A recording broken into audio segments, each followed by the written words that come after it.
Incoming host.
Oh, hey, what's going on, all of you fantastic freelancers? Hello. Hey, guys.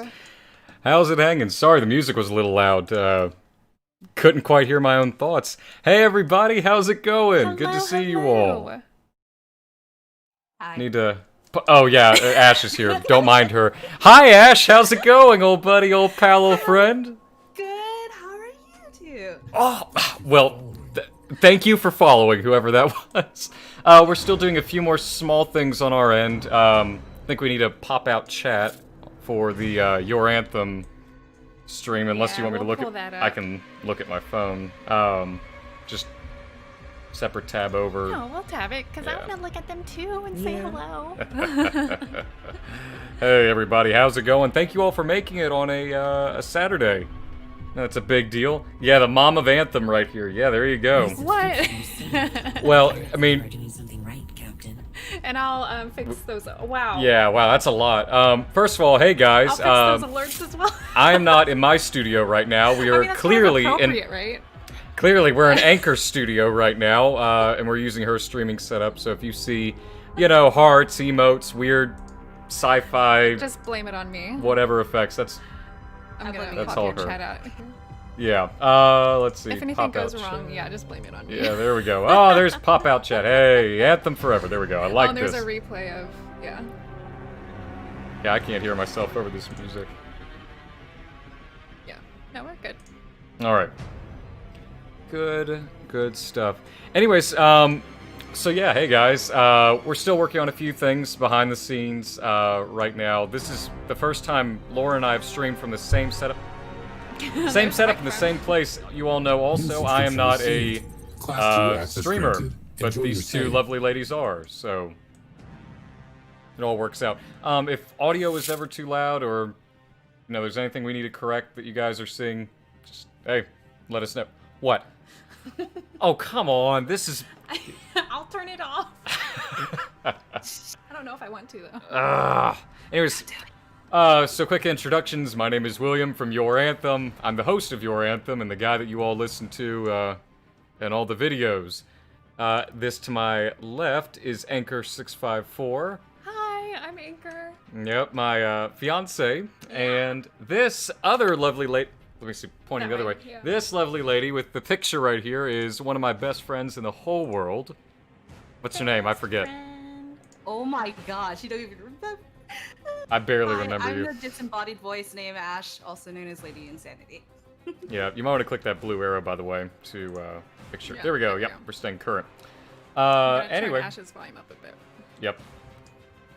Yeah, so if anytime audio's too loud or whatever, just hit us up. We'll fix it. Anyways, without further ado, this stream we're going to be talking about The Art of Anthem. Easily one of my favorite concept art books, there we go, of all time. Anthem, despite its flaws and whatever you want to say about it, has some of the most incredible art of any game that I've seen. And in this stream, we're going to be taking a look back all the way at the earliest of development with the game. So, yeah, I mean, that's kind of what we're going to do. Look at some kick-ass art, read some dev commentary. Also, we've literally got I all have the reading extras material. here. She's got the hardback, by the way, of the comics, the old guide, and I suppose it would help if we opened up the Oh yeah. Art of Anthem to read along Flip with, through it so we're as not you're reading off talking a about the screen. digital one. Ash has got it on a Kindle? Well, it's on my iPad, but same difference. I did the whole digital minimalism kind of thing, so everything is on my thing, raring to Yeah. go. So, by the way, guys, if you want to pick this up... Oh my god, yes, the cool metal art print of Helena Tarsus. You guys have seen this inside the Freelancer Enclave, or inside Fort Tarsus, when you're walking in between the bazaar and going into the market. Also, if you get the book, like, it's got this nice and pretty metal print on the page, and I love this so much. Oh yeah, and it also comes with one of the original posters.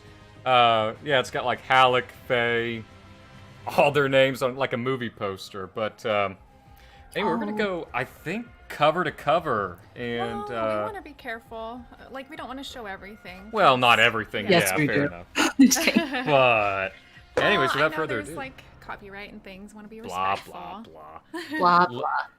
Let's. This is transformative content. It's fine. Yeah. If we could hide this so we can see Yeah, more for of the sure, chat. for sure. And you know, hide certain people. There's like a slight delay, so I'm like catching up on stream. It's like, oh my god, those are really pretty. Yeah. Anyways, catching back up with chat now that we can actually see it. Anyway, so yeah, this is the Art of Anthem book, available now on Amazon and wherever else Dark Horse books are sold. Without further ado, let's get into it. Jump. Yeah, I you gotta, dived into it. you gotta tab Whoa, okay. us to the next page. Ah, yeah, beautiful screen, beautiful white screen. All right, yeah, here we are, Art of Anthem, Woo, yay! Gorgeous. Yeah. So this is actually, I think, a reference shot from E3 2017. I'd recognize, you know, that archway with the ranger there anywhere. But anyways, moving on. Hey, Andy. Yeah, doing great. Thanks for asking.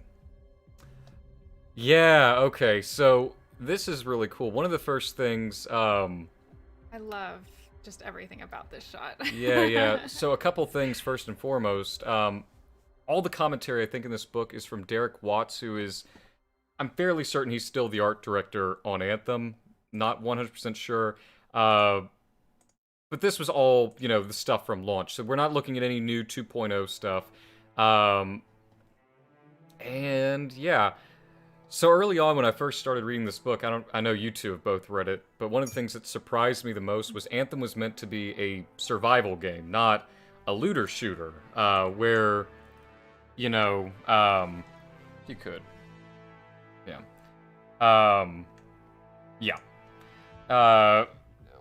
This game was supposed to be a survival game, not a Destiny looter shooter or anything like that. So it's cool to see, like, very early on the concepts of, you know, scavenging for parts and very rough backing, I suppose is the nicest way to put it. Like you can see here, I'm assuming this is an early concept of Fort Tarsus, but civilization literally built on top of Here, I can hold that now. rust and bricks, and it's nifty. I'll do the page You can flipping, do but the yeah. keyboard. Okay, I guess I could just do that.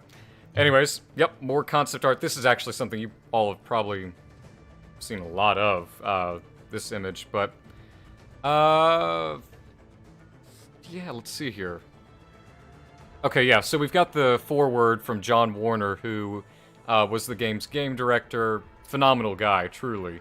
And then Derek Watts. Do you want to read it over, or... Uh-oh. Trying to zoom into it. Ash, would you like to do the honors in reading in John's voice? I can't even do John's voice. I'm a girl. You have the closest voice, you can do it. Oh my god. That's not what I meant, but alright. I've always looked up and wondered what it would feel like to soar across the sky, to be free of every boundaries that keep us all constrained. I grew up with the exploits of heroes fueling my imagination. Pulp and adventure novels, comic books, science fiction, and fantasy movies all contributed to that sense of wonder. For me, Anthem is a direct result of those daydreams and imaginings. You hold in your hands a map of Anthem's course, from a rough collection of ideas to a vibrant world left unfinished by its gods. Wander along with us in the wilds of the world and see the evolution of our heroes, gods, and monsters. This has been a labor of love for me, and I'm lucky to have been a part of this incredibly talented team that brought this world to life. And I'm thrilled to bring you all along on this visual journey of the creation of Anthem. I hope you enjoy your time with us, and with the marvel and wonder that is Anthem.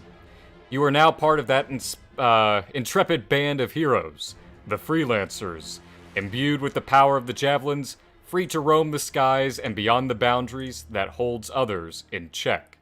Strong alone, stronger together. John Warner.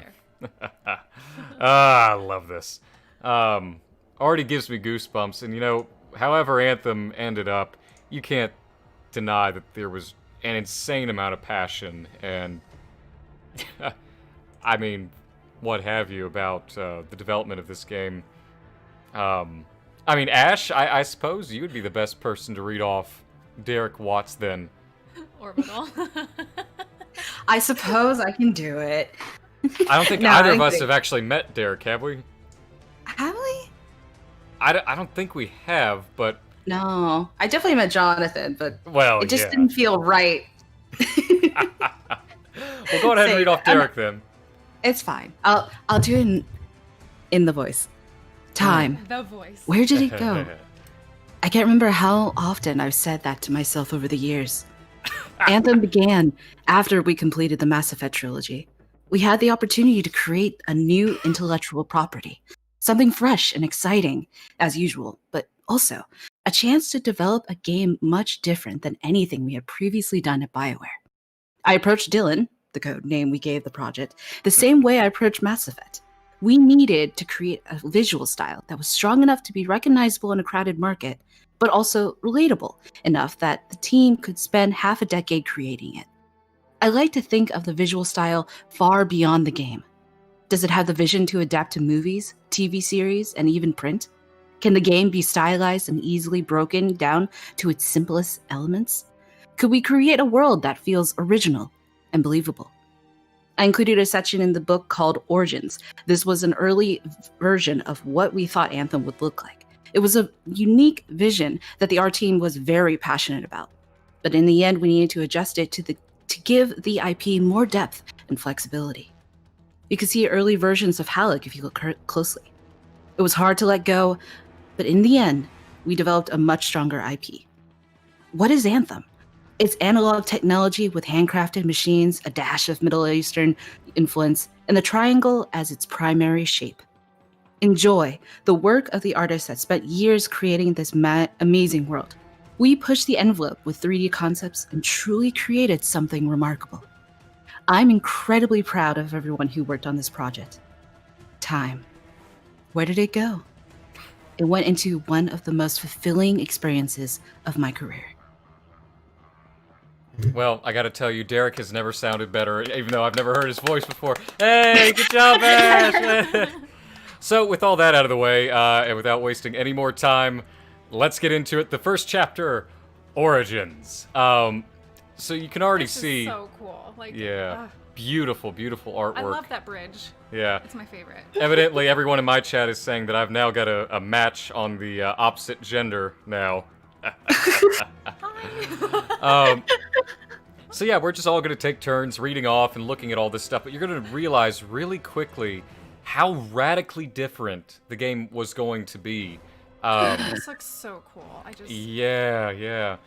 Boy, I have a lot to say here. Yeah. So we're page 10 and 11 if you're following along or if you're watching back Yeah. on the stream. 10 and So, 11. according to Derek, or Lauren, do you want to read this off? Sure. Yeah, go for it.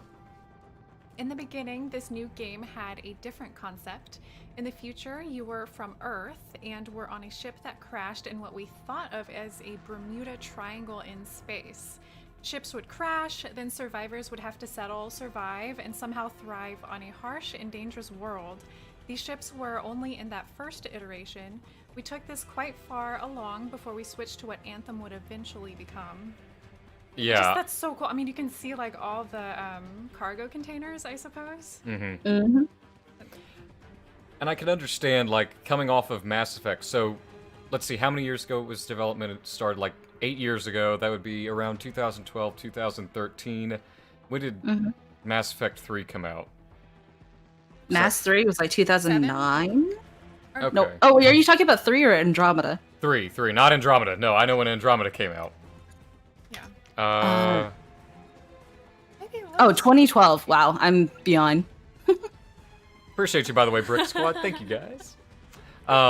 Anyway, so yeah, I mean, I understand, like, wanting to verge away from the space thing because they already had a Space Odyssey with Mass Effect and wanting to verge away from that. At the same time, the Bermuda Triangle of space, that is just an awesome concept to me. And ships crash landing and whatever. And as you'll see in later footage and whatever, or not footage, images, you'll see, like, the Javelins originally, they were going to be these spacesuits that were, you know, added on to its other pieces of spaceships, and they felt very hand-built. Like, the top corner, I want to say, let's see. Oh, crap. Anyways, top left-hand corner almost looks like the Cataclysm in a small way. That's what I was about to mention. It's really cool to see elements that were kept in the process of game development. Like you can see elements of Cataclysm, how the clouds and the atmosphere is looking, and elements of the javelins. Like things changed, like that helmet, the one at the bottom right. It's different.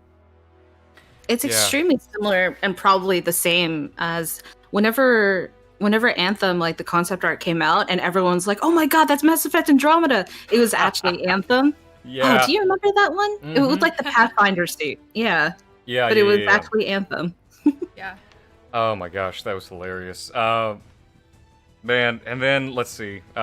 Derek also has another comment. Oop, Oh yeah, gotta read. well, I can't see it over the microphone. Oh. Where I'm positioned. Would you like me to read it? I'm gonna grab the book here real Okay. quick and read.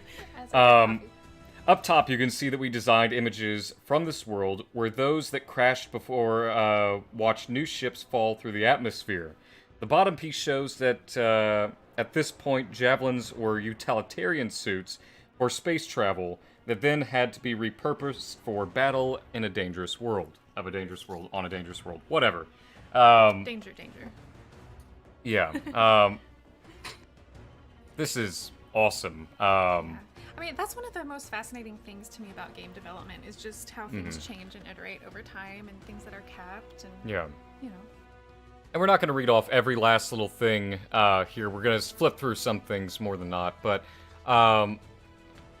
this environment here on page 12 and 13 that we're looking at right now, I mean, gorgeous. It looks very reminiscent of what we got now. I mean, like I love those mountains. Yeah, the mountains that look like mushrooms. I mean, you can see those in the background even to this day. But you can see that the javelins, initially, they were supposed to be more... I don't know, you could see the pilot inside. Because early on, they wanted you to, if I'm remembering correctly, wanted you to, like, see your character inside the suit. So your identity wasn't the javelin. It was still very much you know? Human. Yeah. More human. And then I'm they not merged gonna with it. lie, I kind of miss that. Well, same, yeah. Like I would have loved for all the bit packs, like for the Javelin cosmetics we purchased, for their hoods to flip up or the faceplate to be revealed so you could see yourself. Yeah, You, more personal. Mhm. yeah, I I feel think like that only happened in the final game. I think 6 times. I think is what I counted. Like the very specific, like you could actually see your face and it popped out. yeah, and it was only if you had the default helmets on too. Yeah. Um, and not to say that's bad. I mean, it's good to like own your It's good to own your Javelin's personalization and customization, but at the same time, you want to identify with your pilot more underneath, and that was one of the most heartbreaking things, at least for me, when we started the game, that the customizations were very, locked in. You couldn't adjust cheekbones or whatever, and it was ultimately because it didn't matter. It wasn't important. It was important to me, man. It was important to me. No, I I think it come was from important to all of us. yeah. I come from like a hardcore like with Dragon Age and Mass Effect, and especially with Dragon Age, you like customize every single bitty detail. So it was like not exactly a debate, but going into it from that side of the Bioware sphere, it was just kind of like, okay, this is a very Yes. different game than what was anticipated. I mean, Mm-hmm. it was genre-wise, we knew what was going to happen because it was like, oh, this is definitely a looter shooter. But it was like, okay, well, if this is the case, and what's Bioware bringing to the table as far as like to the looter shooter space, and it breaks my heart to see the Origins side of it because it's like, what was it? Like David Gator and like a whole bunch of other people were on like the original project, so it's like that whole sci-fi Dragon Age universe that was pre-proposed, and it's just like it's cool to see. I imagine some of this is from that telling, just to see where things were at. Because I see the girl, she looks like Asian and she's in her suit, and it just basically looks like sci-fi hinterlands right there.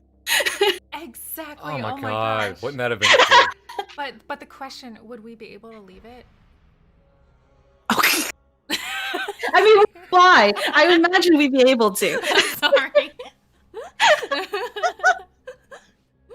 Both of you are giant pains in my ass, but love you both nonetheless. You invited 2 Dragon Age, fans on here. I know, You're gonna have to expect it.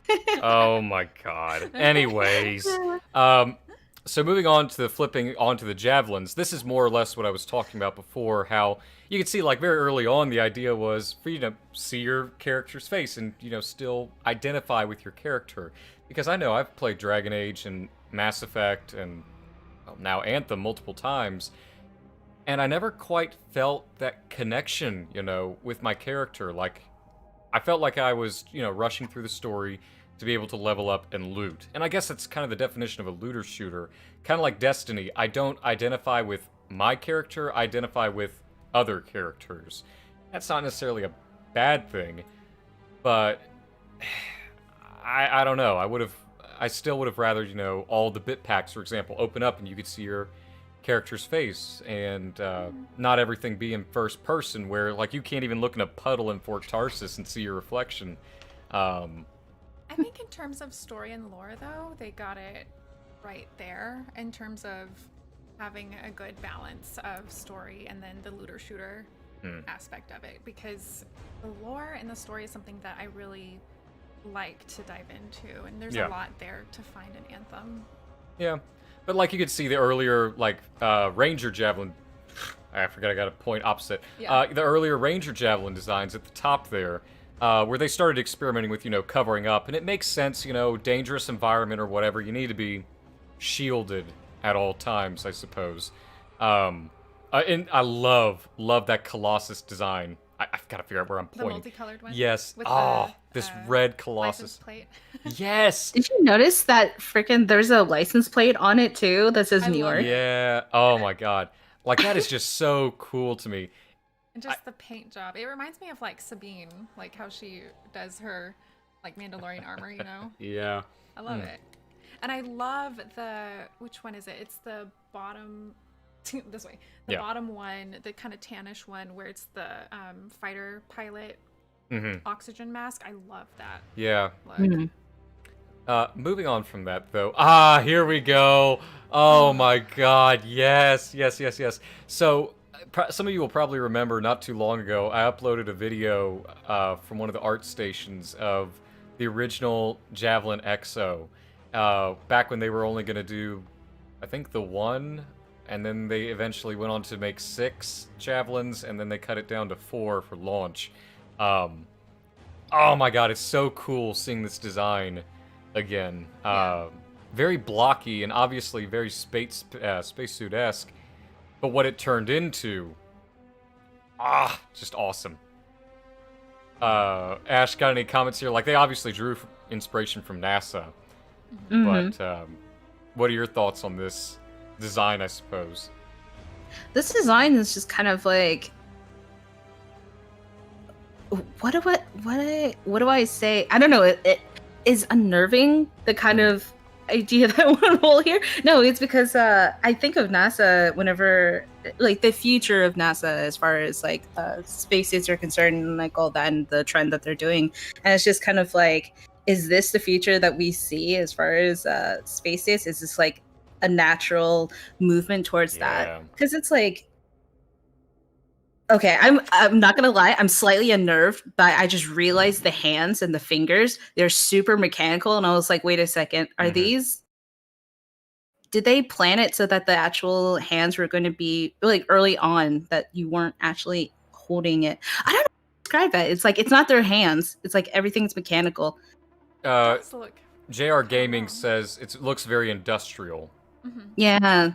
Less human. But you could even see now that they had the cursorial leg design, and for those of you who don't know, it's like where you've got, you know, your legs, and then the javelin bends another way to give you more height, because everything in our world, in the world of Anthem, is so big. Quarian. Yeah. So, Quarian and Turian legs. yes, cursorial leg design. Yeah. I hope to God that we get to see this cool chimera in the future, like this giant thing. Oh, that monster looks awesome. And then there's the very early on, you know, scorpions, bottom right hand. Obviously, they were scaled down. The one's holding a sword there. Yeah. It's funny that the current game director's talking about adding swords into the game for like full time. Like, they're in their last blog post, they talked about making weapons, like melee weapons, more of a thing, like actual builds off of melee weapons, not just as a detonator or primer thing. Oh, look, you can even see the early Halleck right there. Yeah, with the surviving the crash part. It's cool to see how they look they look much more Earth-like instead of otherworldly. I'm getting cyberpunk vibes from these as well. It's really cool. Yeah, top right-hand corner, they look like race car pit crew type deal. I dig this. I like it a lot. Like major spacesuit vibes, you know. Yeah. What was the whole aesthetic? Everything was like super scavengy, scrappy kind of things, even more so than the actual game itself. So it works out. Yeah, Mark himself says it reminds me of the Avatar world, James Cameron. Oh, yeah. That's a good point, yeah. And hey, Darcy, good to see you, man. Let's see, moving on. Yeah, more environment stuff. Oh, look at that wreckage at the very top. Well, and I love. Oh, what? You mean the end of Mass Effect 3? I mean, yes. My mind went there exactly as well. Oh, that's awesome. That was like the first thing I thought at the end. I was like, wait a minute, isn't this just basically from the freaking ending of Mass 3? Whenever they crash land? Well. Yeah. On Meridian? Oh, yeah. Is that what that is I forget. No, not Andromeda. The one where they crash the Normandy and like they step out. And then I love the top right one. That reminds me a lot of like Corellia, Star Wars. Like, I just love that aesthetic.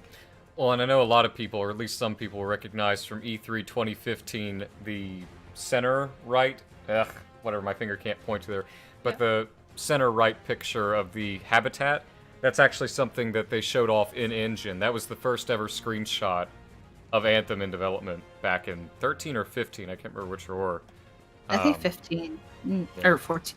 Nah, some whatever. years. Where does that time fly? Tell me about it. Feels like we've been... Anyway. Yeah, more habitats. Kind of cool how you can see, drop pods or escape pods being repurposed. Then This you was a have cool the concept. triangles. Mm-hmm. Oh, yeah, gotta have those stupid triangles everywhere. They're not stupid, they're beautiful. Oh my god, yes, Oh, this is so cool. So this guy right here, sitting on top of a freaking wyvern skull. That's amazing. That's cool. I think this is where they started getting their Eastern influences, with the tattoos and the... Whatever, page 25, Ash. Yeah, that's Matt Rhodes.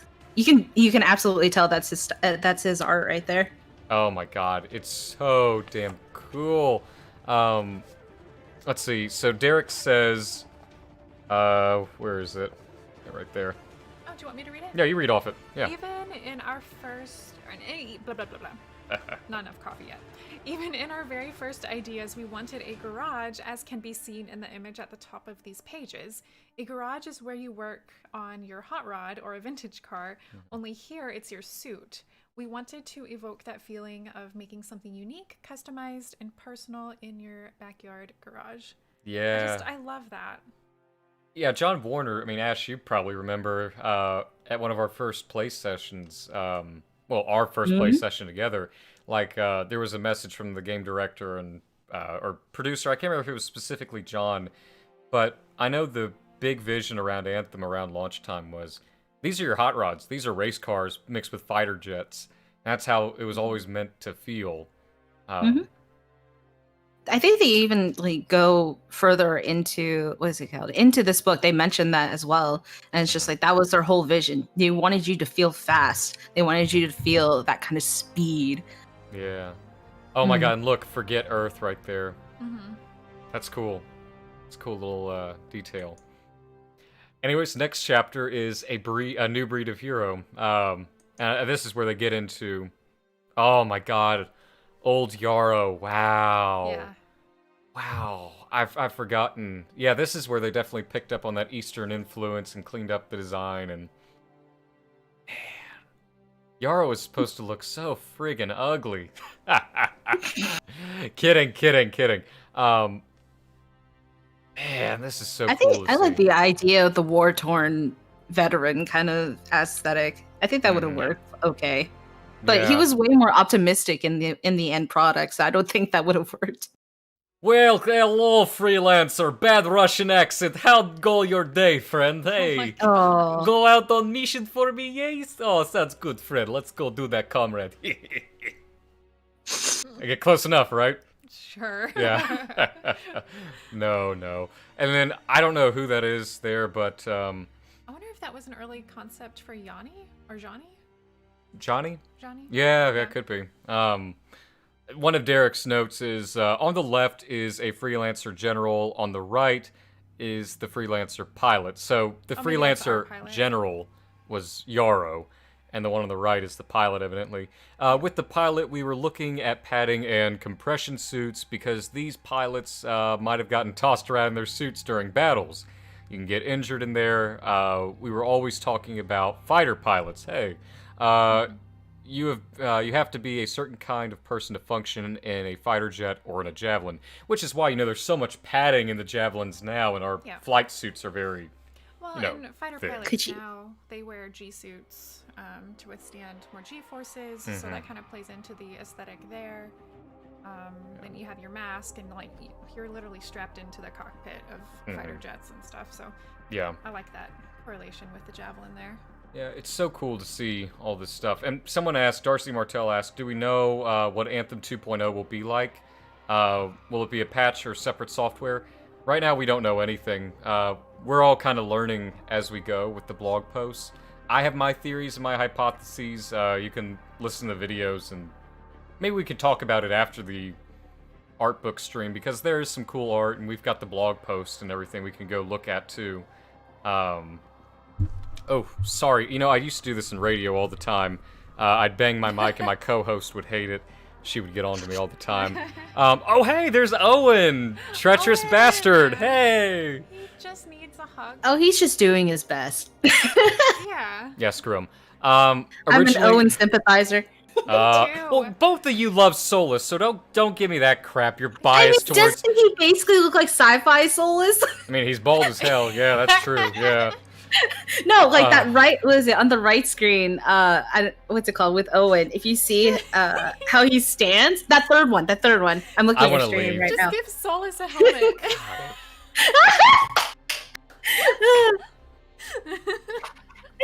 Oh my gosh, I can't get the image out of my head now. I'm so upset with both of you right now. Hey, you You brought it knew we up. were going to talk about Solus at some point, right? Ashley, just read the damn thing about Owen. Just do the damn thing. Golly. Originally, there were only female ciphers, so much of Owen's look came from Faye, who we'd already designed. We went for a plain, simple look, almost like a monk or a nun to differentiate them from other factions. Yeah. It's cool to see Owen, and then, oh, here's Faye and Halleck. Oh my god! Yeah, I love the Asian, you know, what would that be called, Ashley? The full, you know, cover there. That looks more like a morning veil than an Asian. Oh, is it? Wait, no, I do actually know what you mean. I forget what that's Yeah. actually called. Not there's- geisha. Or was that No, or is that actually, geisha? no. It's closer to Chinese fashion rather than Japanese fashion. Did I but I do can't a remember. cultural inappropriateness or cultural misappropriation? Whatever you want to call it. Did I I'm do a just, bad? I'm just gonna nip it in the bud right there. It's a very cool aesthetic. Yeah, Actually, she thanks. looks like not Triss. What's her name from Witcher? Yennefer. Hardcore vibes right now. Yen. Yeah. Where? Yes, Yen. Yen. Yennefer. Oh, yeah. Yeah. And I like how eventually they beautiful. settled on the cowl and the drape. Well, and I love the mixture of, at least in the concept there, the mixture of technology and like natural fabric. You know, with her hat. Mhm. It's really neat. Yeah. It's almost like it's a salvaged piece of equipment that she repurposed. And then we got good old Meat, Love, and Halleck. It's cool to see how quickly they nailed his design, like all the way back at E3 2017 during that trailer. I mean, it's funny, like back in 2018, I think I was the first person to spot it, and the animation director at the time, Tal, I think, or someone on the animation team was like, "Oh, damn, someone actually caught that. No one caught that yet." But Halleck was actually in the marketplace. What was the guy's name that got cut from the game? Ash. What was his name? Presley, Parsley. Yeah, Presley. Yeah, Presley. He was originally going to be the Halleck for us, our mission giver and mentor. And then it became Halleck, evidently. I just love Bye, Halleck's Presley. design. Yeah, bye, Presley. I hope we'll see him again one day. I mean, you've got those voice lines recorded. You got the model. You need to use it. Yeah. And Bioware's You not don't one have for to, wasting. but Well, yeah. Bioware's not one for wasting full development or fully developed things, but yeah, good old tub of love right there. And then you got the pilots and the grease monkey. It reminds me so much of Jack. Yeah, that bottom, Love it. it's on the bottom row to the right. That is 100% Jack style. Mm-hmm. Well, and it's like, I want those clothes. Like, Oh those my are God. really cool. Well, it's cool how the grease monkey eventually became Zoe. It's a shame we didn't, get to spend too much time with these characters in the world, Yeah. and I think that's, I miss them. Yeah. yeah. Yeah. I mean, it's like, there were cool story moments, like the old woman pretending to be her son Oh my or not, gosh, like, or daughter, whatever. She's the one I That was- most want to know if she's okay, you know? Yeah. No, I That- remember playing it the first time in our testing and I cried and they're like, "What happened?" I'm like, "Don't worry about it." I was just like, that was one of the first times there was like that was way too close to like who I remember telling the devs, I was like, "Who wrote that?" And they're like, "Wait, Yeah. what part?" I was like, "Mom." Yeah. Like, so taken aback. Like, that was one of the first times Anthem felt like a Bioware narrative experience for me. Mhm. It's always been the characters, not, this great cataclysmic event or whatever that you're trying to stop, or, oh, race against time. It was the characters. Like, even during the They pull it all cataclysm, together.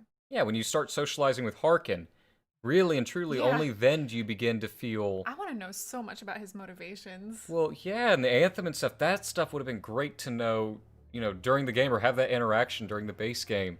And then there's like that old man who's lived in the fort forever, that gutter rat that you see once and then you never see him again. Oh my gosh, yeah, who he had like the backstory about like what he had to do to survive. Yeah.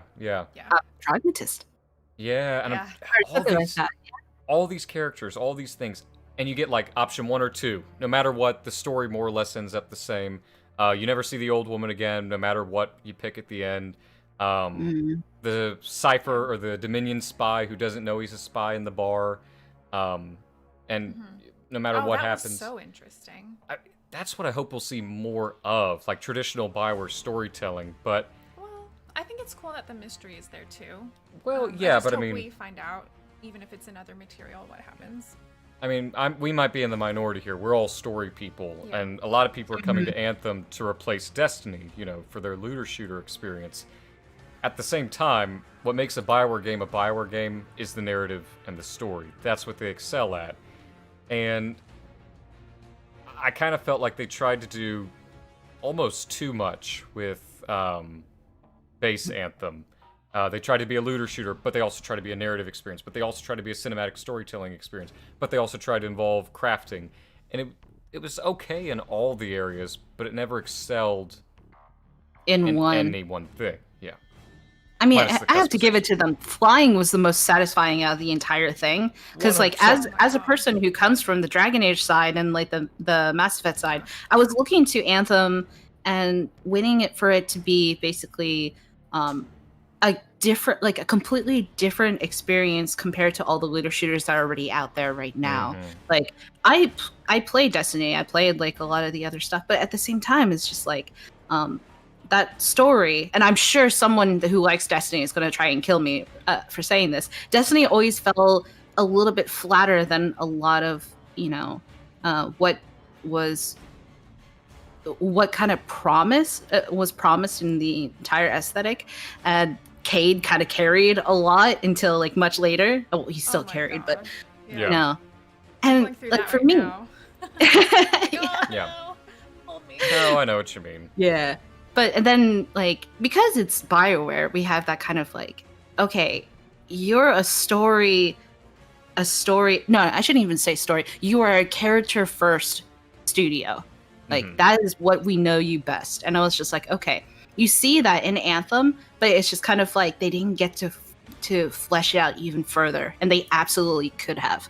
Yeah. And it's just like I hope to God that in 2.0, that's what they do. I don't know if it's gonna happen, but that's what I really aim for, because it's like, yeah.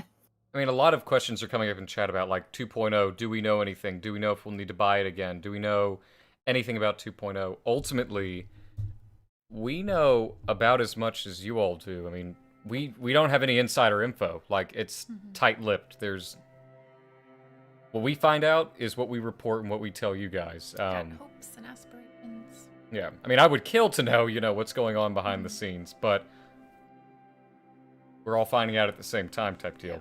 But anyways, moving on, we're going to start looking at the actual javelins and watch their progression. And obviously the Ranger Javelin was the first javelin. There's one with a cape. Yeah, it was originally first known as the Exo. And I know at some point the plan was, just to have one base design for the medium build and the big guy, the Colossus. But I know it eventually, like very early on in development in those 7 years, they built out the ideas of multiples and very utilitarian. I'm so glad they have the interceptor. That was the main reason why I got through Anthem. Yeah. Oh my gosh. I started out with a Storm, but then I switched to Interceptor, and it's like I never went back. You're traitors, that's all I've got to say.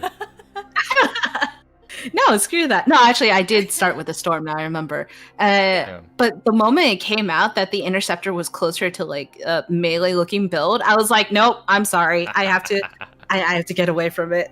Oh, gosh. Well, like I was saying before, like they've teased pictures of the swords and stuff, and I get the feeling melee builds are going to be a thing. Now, as a Storm main, I don't know when I'd ever use a sword, but for you Interceptors, Rangers, and Colossi, I know you guys are going to be you're going to be real happy about that. That's awesome. But anyways, yeah, now we're looking at the Ranger Jav, and we're looking at the picture with, the hunter-looking Yeah. Do you want me to read Ranger. it? Yeah, read it off. It says, this image, and we're talking about the one on the right, This image was used to help the design and combat teams when developing the suits. In this image, we wanted to show how players could use elevation to navigate the environment, jumping stealthily through the trees. So that's just awesome. I love the kind of muscly aesthetic. Like, it's definitely, you can tell it's a metallic sheen to it, but there's also that biological aesthetic to it. That's really cool. Well, and what's also really neat to me is, like I'm watching in chat right now, everyone is, no matter if you hate Anthem, love Anthem, played it once, never played it, you have your favorite javelin. Like, and you will go to war over your javelin is the better javelin. Nope, screw you, asshole. The Storm Javelin's the best javelin. Nah, the Ranger's the best. Nah, but the Interceptor, though, I that am butt. wearing a Storm shirt, so I do empathize with the Storms, but yeah. But the Storm is so squishy. Well, I remember fighting with you, William, in the beginning because I was 100% Interceptor and you were 100% Storm way back. I'm still 100% Storm, but I play everything because, you know, it gets boring watching my videos, just me using my Storm 24/7. And I like to be a well-rounded person, just like I am in real life. I know for me, when I switched from Storm to Interceptor, it allowed me to experience both the story to a certain extent and also explore the environments through a different perspective. Because if you're Storm, you're up high all the time, but I specifically wanted to be the javelin that couldn't fly that much because it forced me to see the maps from a different perspective, and that was really neat. And I saw things that I didn't necessarily see or notice. Yeah, a guy dreaming of sleep asks a question. I think it'd be good for all of us to just touch on it quickly. He says, or they say, any reservations you had after playing Anthem, you're looking for BioWare to change, even if they didn't say that they would. I don't know. Wait, if there's one. say it again. Change. Basically, if there's one thing you wish that they would change, what would it be? On Anthem, Yeah. I'd like to see my character more. Mm-hmm. I mean, that's Yeah. one thing. Like I don't know how to put it, but I empathize more when I'm able to see my character more. You know, so like they feel more like a character that I can follow and hope for. Yeah, I agree. For me, basically because people don't watch my videos for lore or story or whatever. They watch them for best builds and loot and how to get this and guides. I personally hope for, you know, more environments and a real looter shooter like BioWare dabbled with. I hope they're going to go more with the Diablo, Destiny, whatever style and make it, you know, make it their own. I saw a lot of people in my last couple videos like, oh, they're just ripping off Destiny now. It's like, no, these are like staples in any looter shooter. I mean, and the analogy I thought of in the shower, you know, this morning was, people are like, oh, this is a given. This should already been in it.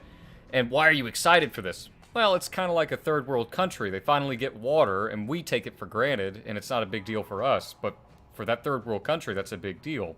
And obviously, you know, with any genre, there are things that define the genre, like certain loot systems or certain mechanics that other games, congratulations to Destiny, they've been in the field longer, they've experimented more, they've had their own successes and failures. They've almost perfected it for a looter shooter game. But it's kind of like the caveman. You know, Anthem was rolling with a square wheel. Not to say, you know, it wouldn't move, but it didn't move great. And meanwhile, Destiny, Bungo, we'll call the caveman for Bungie Bungo. Meanwhile, Bungo, he chiseled out a wheel, and it actually rolls around. But so, Anthem, BioWare's, what are we going to call them, Ash? What's BioWare's caveman name? Anyways, Caveman. BioWare. He hammers out his... I don't know where BioWare. you're going with this. Shut up, I'm making a point. But BioWare, he nails out his square wheel into a more of a circle, but he puts leather on it for more traction, and he changes it ever so slightly. Like, he learns from Bungo to... I know I sound like a nut job here, but anyways, they're making their wheel look similar, but they're adding on to it to make it unique and work better and function better. That's what I'm saying, all right? Look, the caveman analogy was not great. This is the most elegant analogy that just... What in the world? I have great shower thoughts. Oh my god, I should have a voice recorder in there, like, Note to self, this is a great video game idea. Note to self, make sure you mention this in your video next time about this analogy. I mean, it's a good analogy, give me some credit. It's been pretty good, but Sure. my point is, I want a damn looter You shooter just- game. you I can want stick loot with my your looter analogy shooter, if you okay? really want it. Yeah, pat to me, I did good. I want loot my looter shooter, that's what I want. Ash, your thing, what do you want? Damn it all to hell. Both you just leave me alone. I try hard. No, so what was the original thing that well, the thing that originally brought me to Anthem and why I was so hyper curious about it was because they said Fort Tarsis was going to be really adaptive to what you did, as far as like decisions are made, how they were made, and the people that you affect. So whenever I played it, I actually played it twice. I mean, like I made a new character completely, and I did. Like in the first week, I played one with my own choices, and I played another one with the other choice that you can do for each one. And I was expecting like something way more, what's it called? Like you have more optimist versus, I guess, pragmatist. Yeah. Or pessimist, yeah, I guess. But in reality, it was just like it ended up being one side was more optimist, the other side just couldn't be bothered.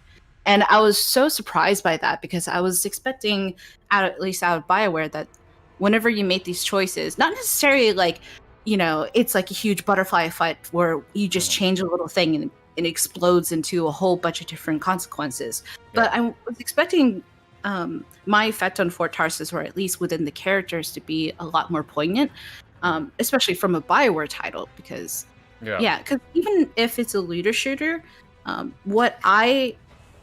my expectations were basically BioWare is a character-driven studio. It's very storytelling. What can they bring to the looter shooter space that no one else does? And that was what I was expecting out of the box. I didn't exactly get that, but you could see, like in the mom, and you can see in a lot of different characters that heart, that that BioWare kind of like match. Oh no, I'm not using that term. No, that use it. BioWare magic. No, that's what it is. It's BioWare magic. That's what it is. Yeah, you could feel it's still there, but they had to do a whole bunch of other stuff first. I wish it was more prioritized. That's the biggest thing out of the entire thing. I know I am a storyteller, like a story nerd, and whenever I play BioWare games in general, but at the same time, it's like I was waiting for that innovation to the genre, and I didn't get it. Yeah. Choices didn't matter. I mean, I think that's the nicest way to put it. And I mean, you all know. I mean, we all love everyone on the team. Ash, some of our personal friends are on the BioWare team working on Anthem. I mean, it's not out of malice or whatever. It's just choices didn't ultimately matter, and that's what I wish something would change too. Your choices mattered. That'd be cool. I mean, in the development, like game development is all compromise, right? Like you either have like a lot of collaboration into it, or you have to compromise with what you have. And it felt a lot like Anthem was a whole bunch of compromises for what went down. And that's fine. Like that's the state of things. But if 2.0 is going to come out, then I hope they're able to flourish the way that, Well, back on topic, I guess, now that we've had our little sidetrack ramble, all of us. I mean, that was great. I think we should, have an actual conversation podcast type deal one day, like what went wrong, what went right.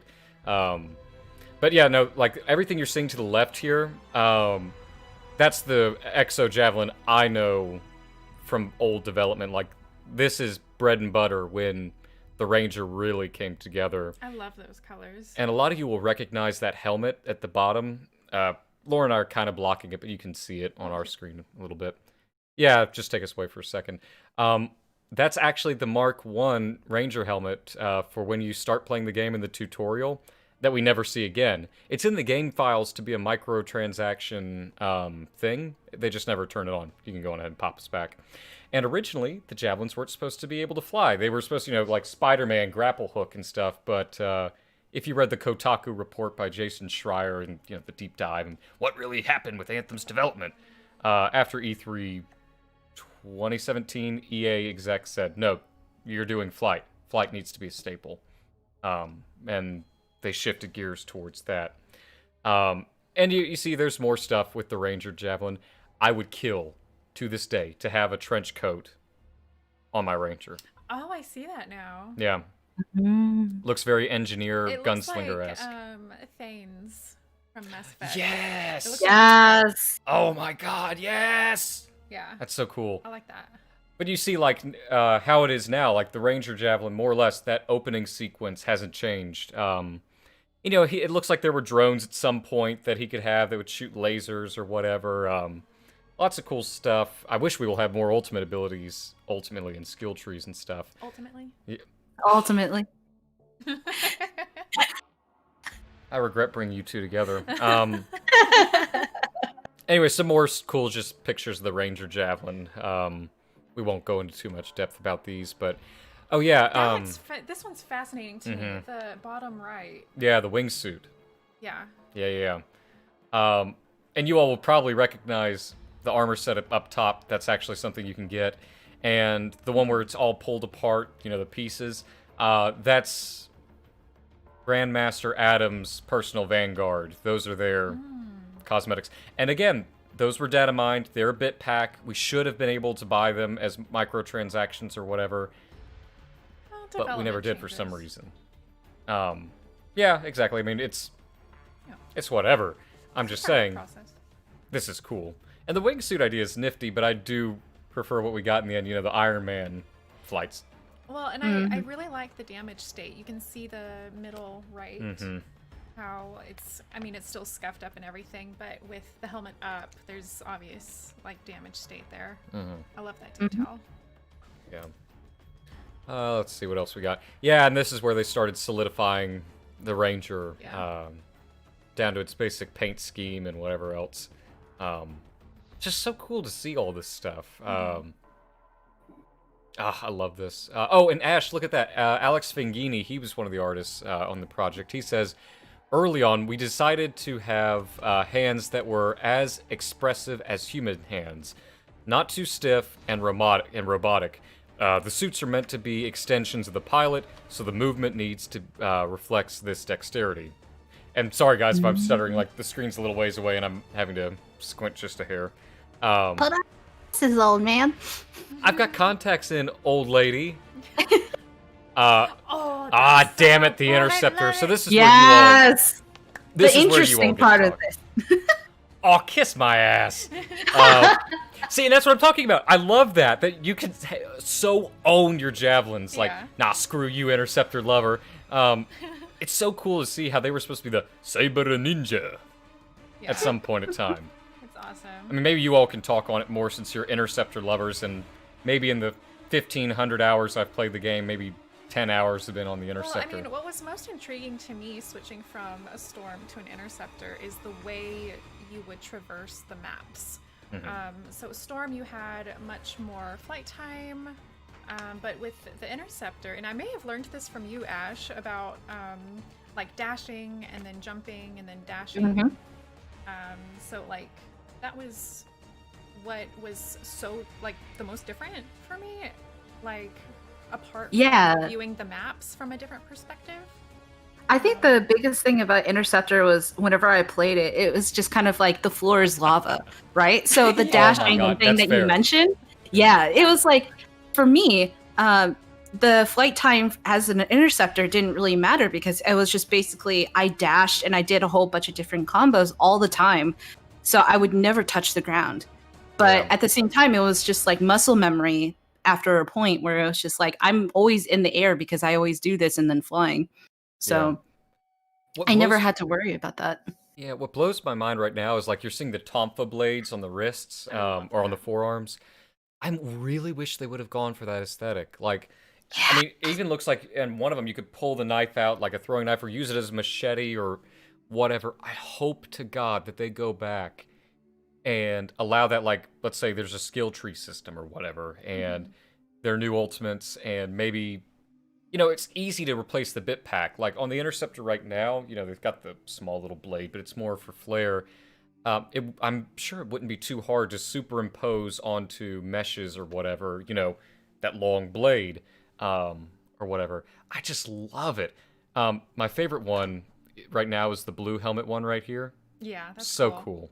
Looking at some of the lines, it's very Monitor-esque. It reminds me a lot of his aesthetic with the cape. Yeah. I wonder if he was originally supposed to be, like, I don't know. I don't know. I mean, he. And then you see the like one looks more female, obviously. That was. Yeah. Derek Watts says, here we have male and female versions of the Interceptor. On the facing page are fabric customization options on the Interceptor. So one of the things I know, it was very late actually on in development, where they said, nope, all the javelins are unisex. Doesn't matter if you're a woman, female or male, they're all going to look the same. Because I remember in an interview long time ago, Dara said, it's something we're still working on. So, you know, I have to imagine somewhere in a BioWare vault somewhere, there are a lot of armor sets that, you know, have a female design to it, or there's, it's like the Colossus and Ranger. What could you feminize about those? But like the Storm and Interceptor, like I get it. You could make them more feminine or whatever. And the Interceptor to this day is still a very feminine design, in my humble opinion. I like what they settled on ultimately, though. Yeah. Especially with the different armor types, you can customize your shape. And things like that. I think it just makes sense. It's super slender, but it just works for the fact that it's supposed to be super fast and super, I don't know. It's like, it's supposed to be sleek. It's supposed to be ninja-esque, I guess. Yeah. And look, there you go on page 53. Like, you've got dead-ass copy and paste Space Ninja. Yeah. I love those cloaks. That's awesome. Oh, I wish we had more cloth physics. That second one looks so hot. I'm I so love it. That's angry my about favorite, that. Too. Oh, and that javelin right there with little monitor drones flying around it. Yeah. God, that's hot. That reminds me of a cross of like Spider-Man and Iron Man. That's really cool. That's hot. That's hot. And then, like, obviously you start seeing, you know, later on they start settling on the overall Interceptor design. Yeah. And yeah, I mean, it's a very feminine design. Like, as a guy, I feel like I'm hopping into a more feminine suit. I don't mind it. Like, I know a lot of guys, a couple of my friends, very early on in the game, they're like, yeah, it kind of feels weird, but I don't mind looking at a hot ass for my game time and flipping around. Dead ass, no. Thicker than a bowl of oatmeal. You too. Bubble butt, Well, bubble butt. It makes sense though from an Interceptor perspective because again the Interceptor doesn't have as much flight time, so you have to be much more aerodynamic. So there's a lot less bulk. In certain areas. Lighter. Okay. Theoretically, you're lighter. I feel like if you bounced it on a knife, you know, it'd be leaning more. I don't know what's the term. Bottom. Oh my god. Thick thighs that save lives and above. Okay, I'm all right. I'm done. Finish your thought. I mean, that's the thought. Right there. Boom. Yeah. We're done. Yeah. But no, I love the overall final product. It's gorgeous. Yeah, you all are seeing a different side of me than in the videos. I'm very calm and composed and whatever. Nah, here. Oh yeah. But this one looks familiar. Oh yeah. This. Oh yeah. I don't know where it looks familiar from. Not totally the final design. Yeah. It's cool. Totes. Yeah. And I'm glad that they all, you know, each have their own unique color scheme. Like, obviously you can change it, but like, if you say Ranger, immediately I think yellow. You say Colossus, immediately think red, orange. You say Storm, blue and white. And Interceptor, that lime green. I'd recognize it anywhere. There we go. The real Javelin. The Storm. I will admit, though, the Storm does look hot. Yeah. It really does. Sometimes I wish we could take the cape off. There's certain armor What? sets. Well, no, like, hey, Yeah, hang tight, all right? Hang on, don't jump my case yet. Like, I love the Storm's cape. It is obviously a staple of the Storm, but, you know, some suits, they're, like, very bulky, and I'd like, you know, just to take the cape off. It'd be cool. But then again, like the Storm, it doesn't have jets like you all do. It has seals that literally harness the power of the Anthem to fly. And it's a Dominion design, too, so it would make sense, you know, for the cape. They're very dramatic. They're the... They're very Legion in their styling. Yes, they're the dramatic bitches. They gotta come with the cape and off, cape flip. I'm out. Peace. Everyone just saw that on camera. I'm kind of embarrassed. But Yeah, that's all right. no, it's forever. But no, like originally, what's cool is they were supposed to be the alchemists, and you can see on my right, like they've got the trench coat, they've got the vials, they got the elements, harnessing and being used and whatever. The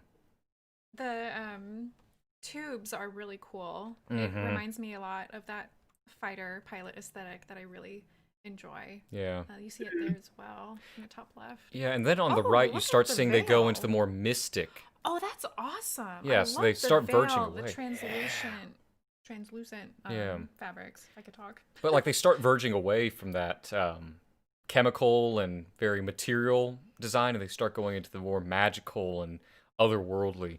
Like if you could take us off screen for a second, hun. Oh, sure. Like this one that I'm circling right here. I love that design.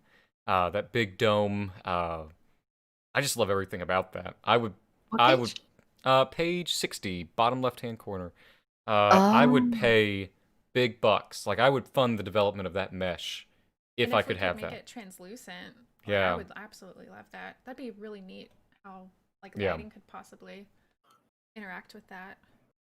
Let's see what else we got. I don't know how much it would make our systems cry, rendering the Yeah. physics and stuff for it, but Well, like Warframe, they've got the best cosmetics in the game, like hands down. There's no excuse why you can't do something, in my opinion. well, it depends on different engines, different functionalities. Yeah, but different DE is operating on a very old engine. Like it's their own engine that they keep throwing on new stuff for. Like I recently got back into Warframe, just play around, and Tenogen, I love that. Like basically the community, they design their stuff, they just make the bit packs, they submit it to DE, and they're like, okay, we'll put it out there, and you guys will get a cut of the profits.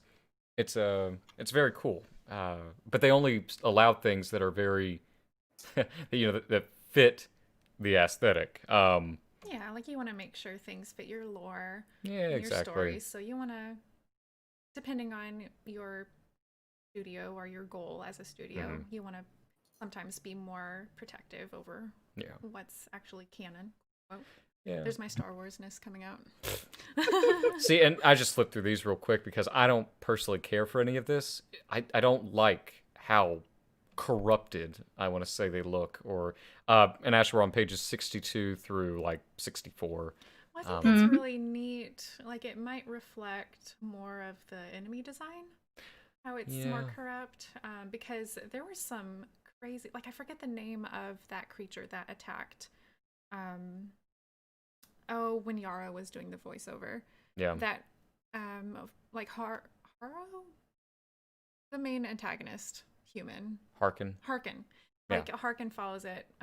So it's giving me reminders of how that big creature looked like. Yeah. Again, the name of that creature. The Fury. The Fury, yeah. The Unfathomed. That's what it was. The Unfathomed? Unfathomed. Yeah. At the end of Sunken Cell. Anyways, and now you can see like they start finalizing the storm design. I love this right here. Like I know it looks very alien and Urgoth inspired. I hope we will get Urgoth inspired armor sets. That'd be cool. I'm gonna restart the music here. Oh well, I mean I don't mind not hearing it. I can hear my thoughts.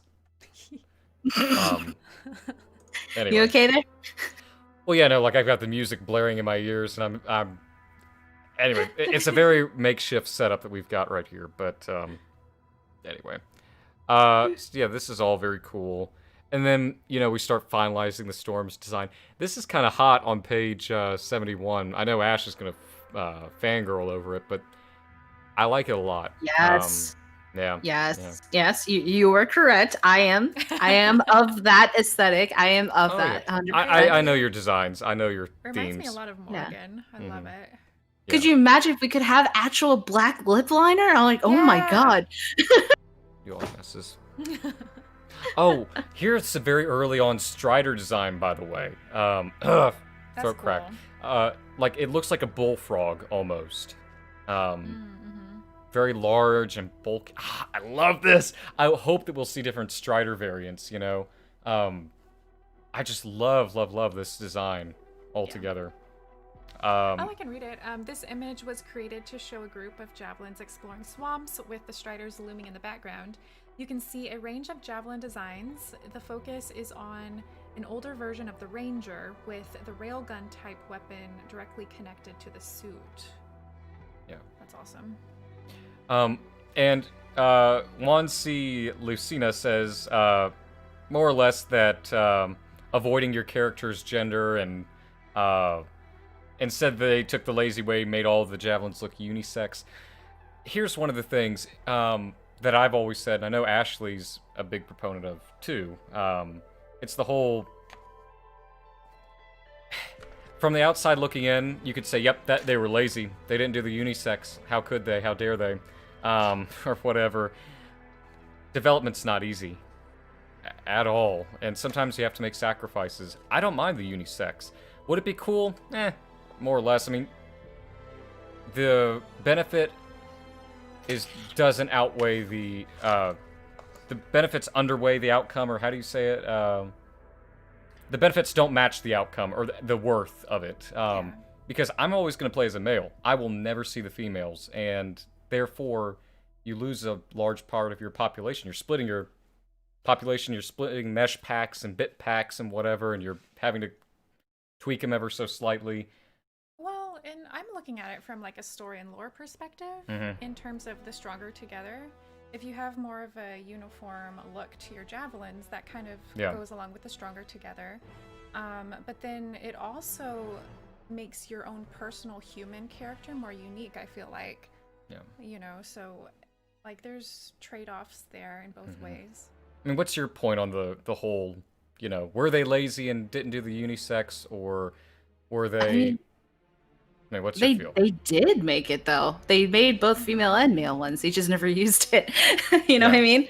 Because, it's a lot simpler. I mean, a lot easier. And by easy, I mean it's a lot better as far as compiling what does a javelin look like? What does an interceptor look like? What does, for identity's sake. And although, it would have been really cool having feminine outfits like across the board. I mean, the whole aesthetic is just like it for the ease of telling gamers what an interceptor looks like, what does Colossus look like, having that ideology be simplified for the sake of like the fan base, like understanding that is a lot easier than having to explain, okay, why do you have a feminine version? Why do you have a masculine version? Why can't I use this version opposed to the other version whenever I'm actually playing the game, even though I may be playing male or I may be playing female? Yeah, that's a fair point I didn't even think of. Like, as a female, you might like the look of the male version better, but you're stuck to always being the male version. Plus, dev time for each bit pack, like, as awesome as they are, you would have to have, like, double the time on a bit pack and get less of them, yada yada, and I don't know. I'm fine with what they did, that everything looks, everyone wears the same thing, it all looks uniform. Plus you can customize your javelin with a bunch of other things, and it doesn't matter. That's the way to go, is change the aesthetic of your armor, and from a development perspective, it might make that more streamlined. Like, funny enough, we're about to talk about the Colossus. How would you make Thick Boy look feminine? Really? I mean, how would you? I mean, put on a... you all could put on a metal bow. Oh my god, put on a metal bow. Yes, right on the top. Oh my god. Yeah, put a little bow. I am lady. I am lady. Yeah, anyway, we're not going to get any more into the gender stuff there, but anyways, looking at the Colossus, I always thought of it, like, I'm looking at it, I see B7 from Titanfall, or B3 or whatever, in the very early Colossus designs, Ash. It's like, this is Titanfall. This feels so much like Titanfall looking at this. It really does. Oh god, I miss Titanfall. But yeah. I know. Well, it's not like we don't play Apex every other night, so. I mean, that's different. I know it. I know what you mean. By the way, Titanfall 2, best story that ever came out in the history of ever. Okay, bye. It's funny.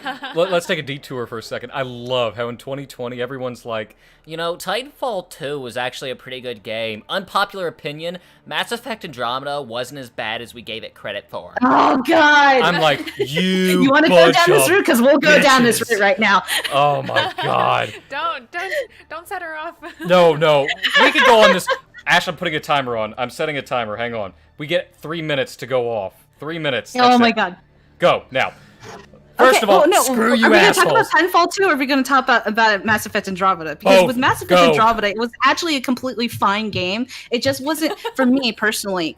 Whenever I put out my review, I said it wasn't my writer, it wasn't my character, because Yep. it was way too close to. It tried to do, in my opinion, what Dragon Age 2 tried to do, which was a very family story. And while it's totally fine to have a family story, it didn't really mesh out well because it didn't evolve the actual family before we actually lost our dad. So Mass Effect Andromeda, as far as I'm concerned, it's okay, but it wasn't a very fulfilling personal plot. But mechanically, it was fun. No, like I'm very much about like talking about Mass Effect Andromeda because it was fine. It was fine, and the people that actually talked about the animations being so subpar and whatever, like My face is tired. It made me as far as I'm concerned, there are some games that have extremely, totally fine, like the game is perfect. Animations are so negligible that you don't even pay attention to most of it. Especially like, for instance, like you look at Fire Emblem, it has the worst like freaking facial animations, but it is best game like of 2019 or 2018 or whatever it was. So as far as I'm concerned, Mass Effect Andromeda has a lot of good that came out with it, and it has probably the best executed ending that I've ever seen in any BioWare game. Yes. And I wish more people played Mass Effect Andromeda. This is one of my best friends, y'all. Experience it without the fan base, because the fan base, or quote unquote the fan base, but in reality, it was the people that were on the outside of the BioWare fan base and the BioWare community. Yeah. They would enjoy the game. I 100% go. God damn, Ash, chill. But at the same time, no, I 100% blame mob mentality on, like, be it Anthem, be it what was it, Mass Effect Andromeda, be it Titanfall. Some jackass, we all know who he is, talks very monotone and into the camera and talks about no, games suck. All these games that are coming out, bad, trash, awful.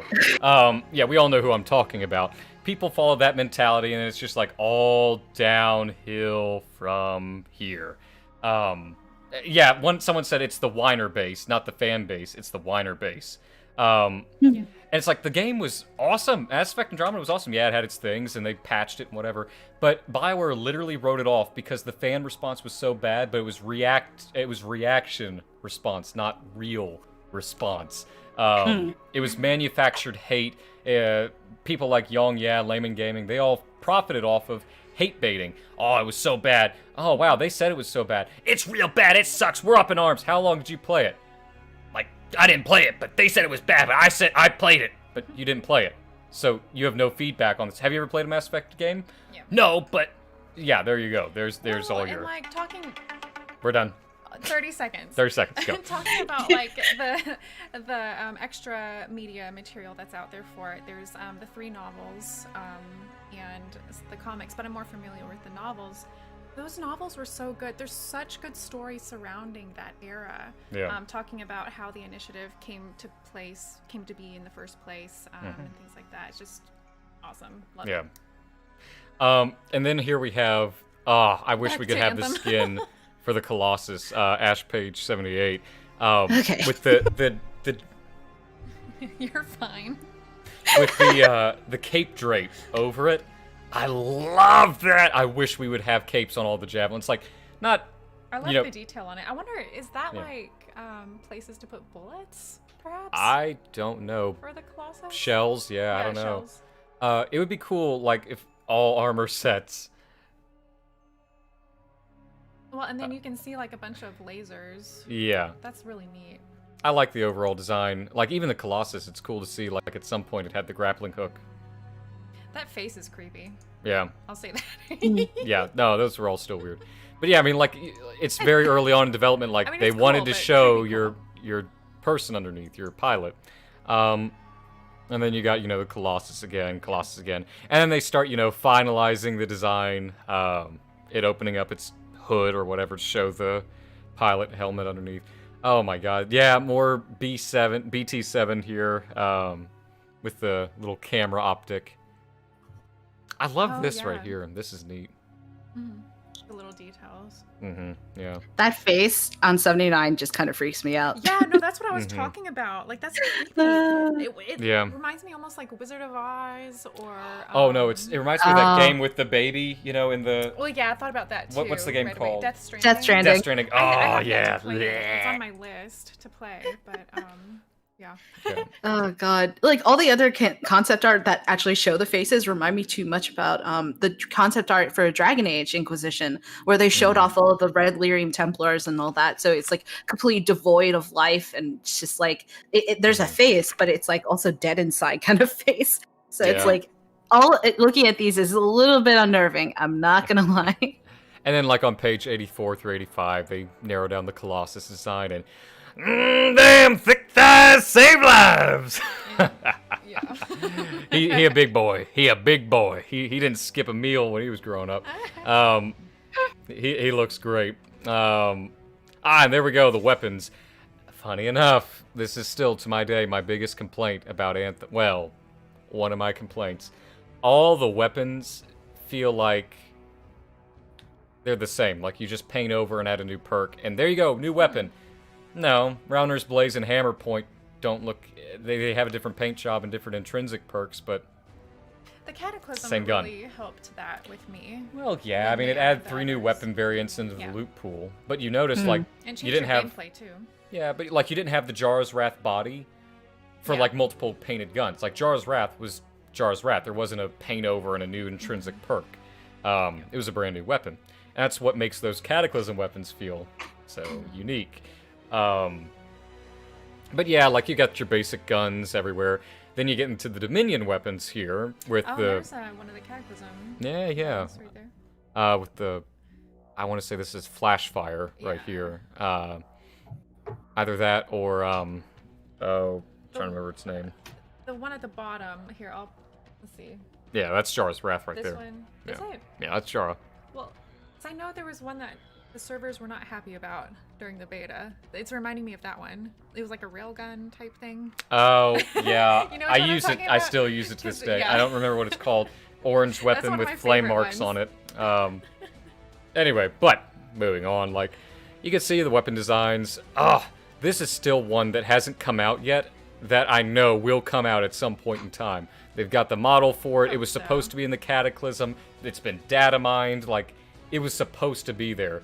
The thing is, it's not a pistol. Like, it's a full, heavy Does it like gun. connect to your suit somehow? It kind of looks Come like again? that. Does it connect to your suit somehow?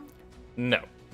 It's just like, I'm just trying to think of the mechanism like right here, there. there's an image somewhere in this art book.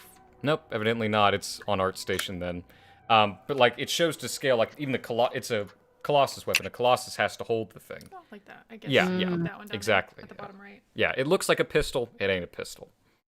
Dang.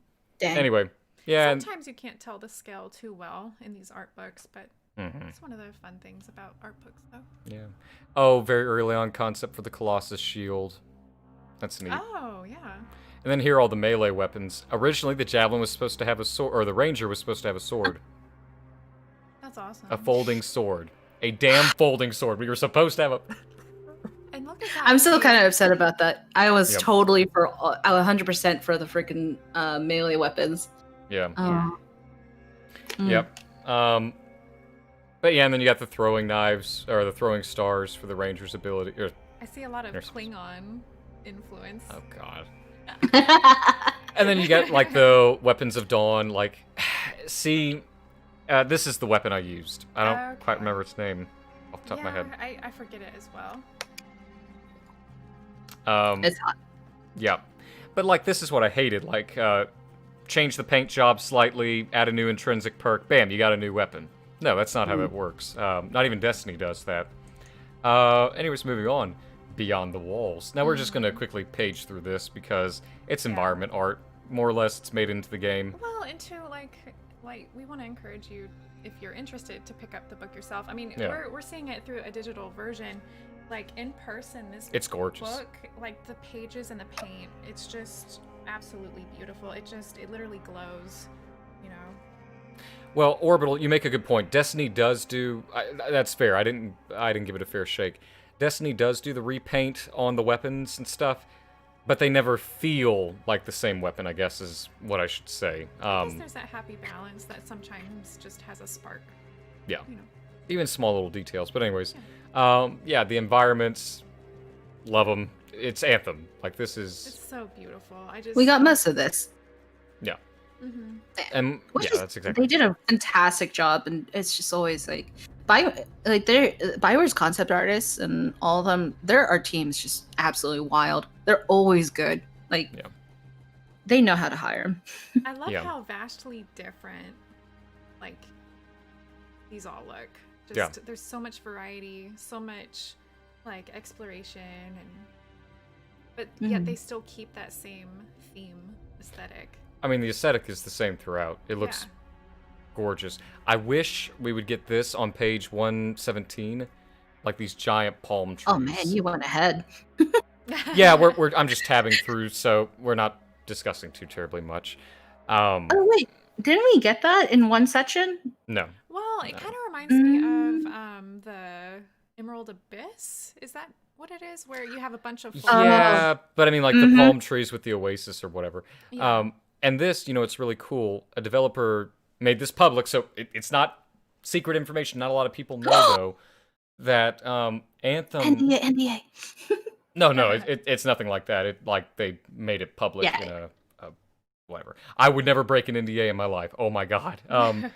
But no, like, their Anthem has a whole map developed, evidently. But what we got in Anthem was just, at launch, was a very small portion, and they planned on, opening up more, like opening up the Anthem Gate and whatever else to explore. Like, there was supposed to be a beach and all this other stuff. So, like, that's what you're seeing bottom left-hand corner is the beach concept. Yeah.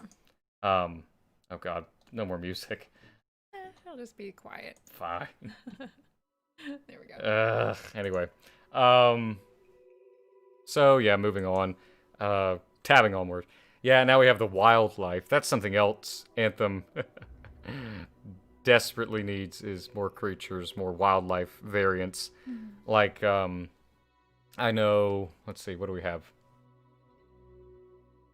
We have brutes that are basically reskinned 3 separate times, because we've got the brutes in the wildlife, you got the Dominion brutes that are, slightly buffer and modified, and then you got the corrupted brutes or whatever. They were only around very briefly, and then, Anthem's real good about reskinning old stuff and reusing it, which, that's game development, that's what happens.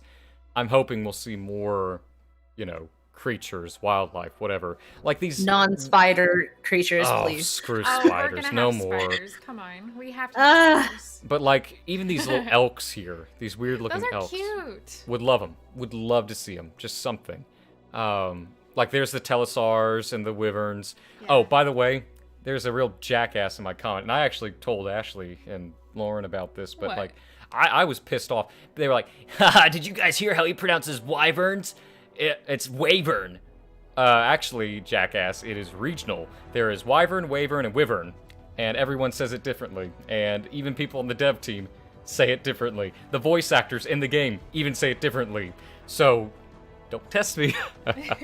I know my stuff. But yes, and then you have the Ursix, how they evolved. It's kind of neat.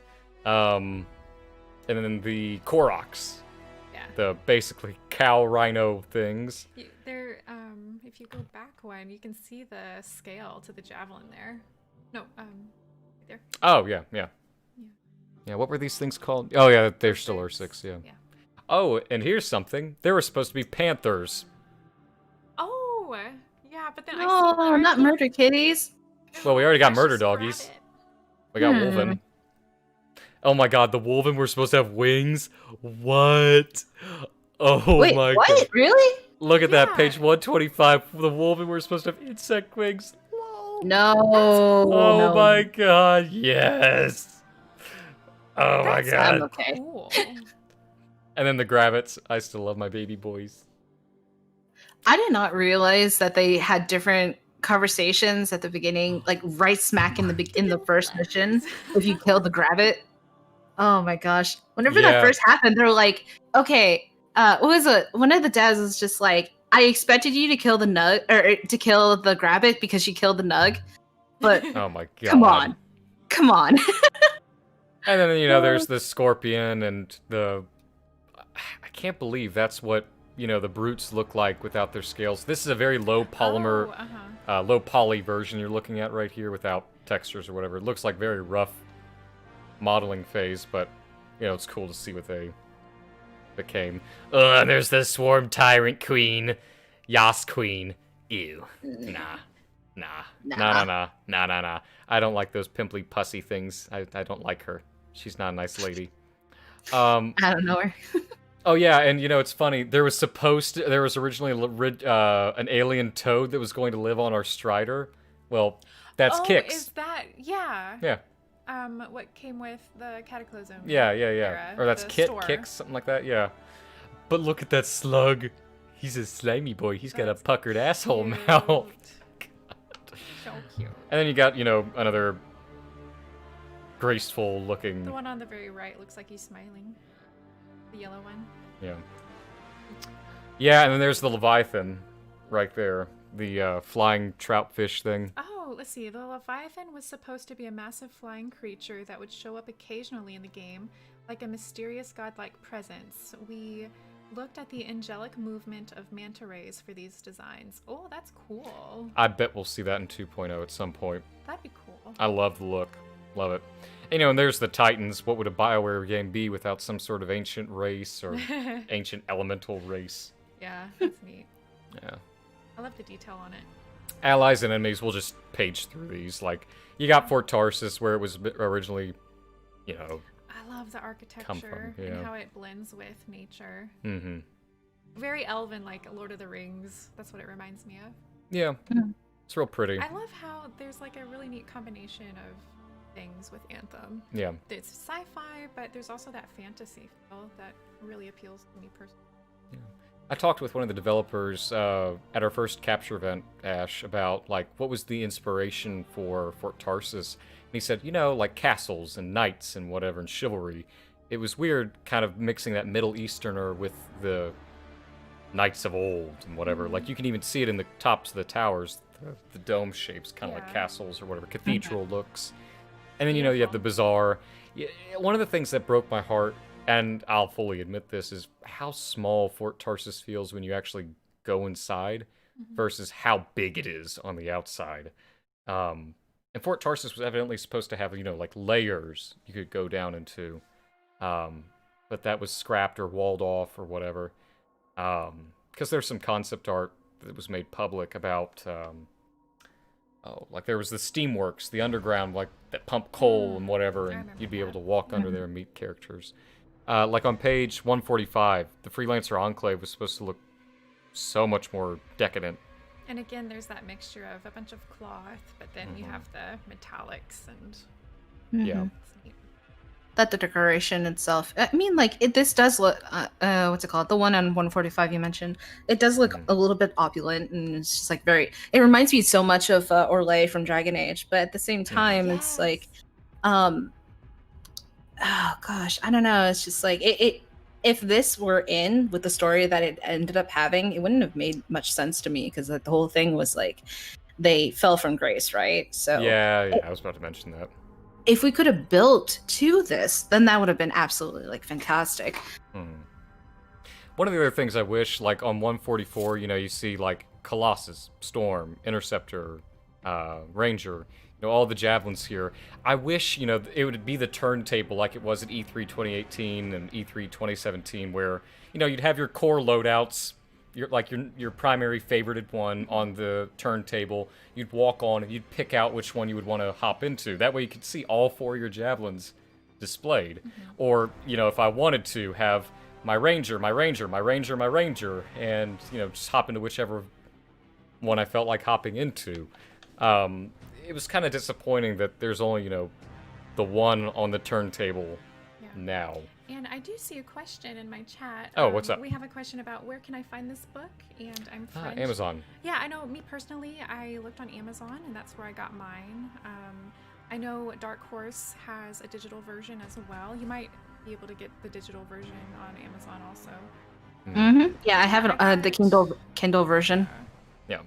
don't know if... Like, I it's a guess- gorgeous art book. yeah. It's worth every penny, every euro, every Yeah, dollar. and I think it's the limited edition that this one is. Yeah. Because this one also... I don't think they print it anymore. Just for everyone that wasn't here at the very beginning. Oh gosh, there we go. The limited Oh yeah, show it edition- off again. Yeah, the metal print. Yeah, the limited edition comes with a beautiful metal print. This is some of the murals that you see walking around Fort Tarsus. Mhm. I think it's on the sides in the courtyard. And then it also came with a little poster that you can see here that's just, it's beautiful. Like in person, I can't emphasize this enough. In person, it's so beautiful. But if Yeah. you get this version that I have, it also came with the digital that you see here. So Yeah. best of both worlds there. But anyway, allies and enemies. So the Sentinels, you know, bread and butter. They're defenders. Lore reason, basically the Emperor of Anthem at the time developed the Sentinels to defend, you know, the settlements and whatever. Basically, they're the army, if you want to look at it like that, the police force. They're cops. No, I'm just They're kidding. the caps, yeah. The I caps. love the different designs. Like, you know, it's still that javelin that we know, but they're obviously a different faction. I'd kill for this cape on 150 on my Ranger. That's oh, neat. 100%. Yeah. And then you have the Arcanist. Oh my god. What you're looking Oh, is at that the here, Academy? that's the Arcanist Academy that was supposed to be in the game. That's one of the environments that's evidently fully developed that I hope we will see in 2.0. It's I gorgeous. love it. Oh my god. Beautiful. In the center of a Shaper relic. I mean, it's beautiful. Obviously, it's small scale, but it's like a library in the clouds. Well, and just like for me, knowing more about the lore and like the story, just I would assume we would learn a lot there, and that's what makes me so excited. Yeah. And like interacting more with our main character there. That he split into three. Marcus, the main character. Matthias. Matthias. I'm There we so go. rude. I need another cup of coffee. The Matthiases, Yeah, yes. the Maddie. Yeah. Oh my god, how many are there? There's Maddie, there's Matthias, and then there's... That was one of the most intriguing storylines for me, just how they all differed and See, that's something I wish we'll see more of in Anthem Yeah. 2.0. Like, that's the first time I was like, oh shit, the Anthem actually can do whatever the hell it wants. Yeah. Like, oh man, split this poor guy into 3 different personalities? yeah, it's like I want Wow. to know more like what it's capable of, and just Not looking just, at you know- this here, I Yeah. feel like we would see a different perspective of how they view it. Yeah. You know, versus like a freelancer or sentinel, for example. Like, we see all the time its impact on the real world. Like, it created the Cataclysm. It created, like, the show... oh no, Freelancer, there's a Shaper relic, and a bunch of pieces have shattered off. Go stop it before something happens, question mark? And we're like, oh, okay, now I'm gonna forget about it. Oh, phew, thank God that didn't do anything. Ah, like, it's like... I've never once felt, minus the Matthias thing and the Cataclysm, the real power of the Anthem. Like, you hear about it all the time, but it's like you never feel that exigency, that urgency, or whatever. Yeah. Oh, what's that? It spawned a Titan. Oh, you mean the thing that I'm going to shoot twice in the chest and die? Oh, God. Crisis averted for like the 13th time today. Anyways, moving on. Then there's Corvus, you know, the spies. This was the Corvus' citadel, by the way. Beautiful. Yeah, basically FBI HQ. I love how it's Oh, like sorry. built into the rock there. Yeah, real cool.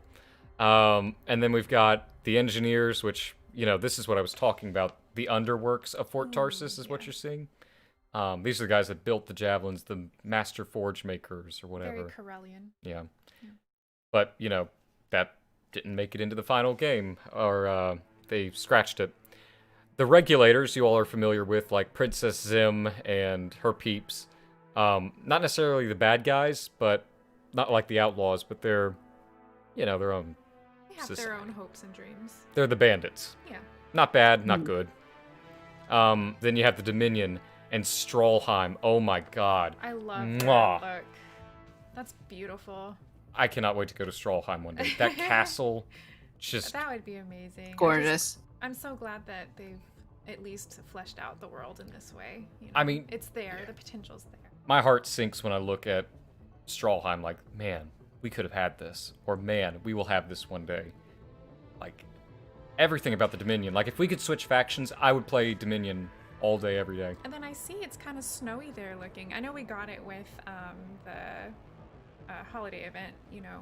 Yeah. But it's neat to see snow. I don't think we see it in any other Well, you know, place. this reminds me of Mandalore a little bit with the glass windows everywhere. Oh, it does. Yeah. Very, you know, I think Duchess Satine Kryze's Yes. walkway to her palace or her throne room or whatever, you know, got the glass panes everywhere. Anyways, yeah, more of the Dominion. Like, they set up these camps. Like, you I love that only light. first saw them during the Cataclysm. Yeah. Oh, right. That looks like one of the camps we. And then, tracked. you know, the Dominion Heavy, which is basically their take on the Colossus and Storm mix. I'd love to see this in the game one day. Looks like a big football player. I love it. That would be amazing. Just Big lineman. wonderful to see those things running around. And then you have the Furies, which is where I first learned how evil or twisted the Dominion is. Like, Yeah. basically, a Fury is a human that the Dominion have captured, experimented on with the Anthem, and set loose with, like, control collars, like, basically Suicide Squad. You verge off the path, we blow up your head. It also reminds me of like the Canary, how the Cerebos were like controlled. Oh, in that all way. controlled with the rods. Yeah. Mm. But, like, you can see how misshapen these poor creatures are. Like, there's a lore entry in the Codex and Anthem, like, where the Emperor of Anthem's like, don't even bother trying to save these poor souls. Kill them on sight. That is a mercy. They can't be redeemed. We've tried. The best thing you can do for them is to put them out of their misery. Otherwise, keep all the other guys as hostages. Kill the animals, whatever. It's like, damn. But at the same time, there's no So recovering corrupted. them. And originally they were supposed to look more like ghouls and ghoulish designs, but ultimately they went with the more twisted, mutilated design in the end. And of course, here you have the Monitor, and his, you know, early concepts. He was supposed to be like a buffer storm, like if you had storm seals on both arms and on the legs and on the chest, and that's what made them so powerful. I love like the face. That's really interesting. On 169, like, Yeah. the bottom face. So what's cool is, did you all know that there are multiple monitors? Like, that one that we faced was just one of the I think I monitors. remember something in the lore about that. Yeah. So they're like, think of them like generals. Like the one we faced, that was just one general. That are like appointed. He was like Harkin's bodyguard, more or less. His personal Yeah. enforcer or whatever. But there are tons more monitors, so I'm willing to bet we will see the various That'd be cool. variants, but it's out there. And then, of course, we have the scars. I what's- love the little. There's a took us cartoon away. at the bottom. Like, I love that so much. Bleep, bleep, bleep, bleep, bleep. Yeah. If the scars were more comical like that, like even more so than they kind of are right now, I would have been absolutely okay with that. Yeah. Well, you know what's really creepy about the scars are they're literally hunks of meat held together by insects. Like sentient insects. Like one of the things you notice when you first go into the Scar Stronghold, like where it's, you know, you fight Tanix at the end or whatever his name is, whatever. Trying to remember. In that room with the Shaper relics, you know, we hated that stronghold, Ash. Mm. But anyways, like one of the things Faye mentions is, oh no, what's the Corvus guy? Sev. Maybe. Yeah, anyway, he's like, oh my god, the rotting meat. Oh, it's foul. Oh god, scars, rotting meat. But no, it's like sentient bugs holding that together. And like all the designs, like you can see, that's a javelin helmet right there. These are pieces of javelins. This is a Colossus javelin. They kill freelancers, dice up their bodies, and the That's insects creepy. just hold them together and create. Well, yeah. So I mean, while they could have gone the more comical route, I think they went the more route with them in the end. And like they nailed the scar design very early on by the looks of it, like the Scorcher and the Sniper, and I mean even their strongholds, their facilities, their areas held together by, you know, pieces of scrap and tin and whatever. You can see bodies hanging Like, that's one staple of Scar territory. They always mark it with, you know, a spear in the ground and a dead freelancer. They're creepy. Seems to be like a bit more of a smoky atmosphere as well. Yeah. And, yeah, I mean, just more Scar stuff. Myths and legends. Ooh, Yeah. My favorite part. So I don't know why the Striders are part of the myths and legends, but, whatever. Because Striders it's are not cool. in the game, so it's a myth. No, I'm just kidding. I mean, it is in the game, but I mean, like, being able to be inside like we were supposed to. Okay. Well, you know what's really weird? Like, there used to be a bug where you could bug into your Strider and, like, walk around. Like, oh, yeah, like, I didn't know that. I don't know if you can replicate it anymore, but, like, you can walk around in it, and, like, your Javelin even goes on the turntable, like, right here. You can fully walk around it. It was supposed to be your Fort Tarsus. I don't know why they went Kind of against like it. a hub. But it's, like, fully developed. I don't know why they didn't just allow for it, but... That would be neat to see. Yeah, if in we could. theory, you were supposed to, like, you know, hop in your Strider and you could change your loadout in the world or whatever. Yeah. I remember the bullshit excuse the writers gave when you they patched it and you were able to do that. Oh, you know, Shaper micro technology and it teleports things from your forge. Bullshit. If we could harness the Anthem, that's one thing I wish they would retcon. Like, oh yeah, you could Shaper teleport weapons and change your loadout. Yeah, that's the reason. No, the Striders actually made sense. If you wanted to change your loadout, go fly to the nearest Strider, hop in, change your loadout, you're done. I like how it looks very much like the space shuttle cockpit. That one in the middle. Yeah. And, like, they have their Cypher Bay for Fae and whatever else. Ruins and tombs. It's so cool. Like, you can see the ancient human civilizations, the ancient so sad Urgoth. that our ruin is destroyed. Yeah. They destroyed my castle. But, like, you see the Shaper ruins, for example, they look like, I'm going to reference it, but like Cybertron, like Transformers, like, very, Yeah. like, not human-made. There's no way you could have made that. And then, you know, Legion of Dawn stuff, ugh. The peak of architecture in this game. Like, the gold trim everywhere, very decadent. I love it. Oh, and look at that, there's the Javelin of Dawn. Funny enough. A lot of rumors circulating that will end up being the 5th Javelin we'll get with 2.0. Like, in the game files, there's references to the Javelin, or not the Javelin of Dawn, but the Paladin Javelin, and there's something like with parallel, like, design, like, whatever. I don't know. Yeah. But that's, like, all the way from launch. Like, oh, there's a 5th Javelin. We kept on holding on, like, oh, there might be a 5th Javelin. Oh, there might be a 5th Javelin, but obviously there was more important stuff to work on. With game development, things change and things are iterated on. Well, yeah. But I mean, there's a lot of possibilities, especially with all the artwork we've seen. There's a lot of variants. Like down here, it says, our original idea was to design light suits that were form-fitting. Then we went in the opposite direction. We took long looks at medieval armor that we discovered could be surprisingly flexible but still strong. Yeah. So it's neat to see just different designs and how they reiterated things. Yeah. And then, of course, like, you have more of Ken Fairclough's stuff. By the way, awesome guy. If you're not following him on Twitter, you need to be doing that right now. He's insanely talented. But yeah, I mean, you got, you know, Heart of Rage, Free Mark, all that.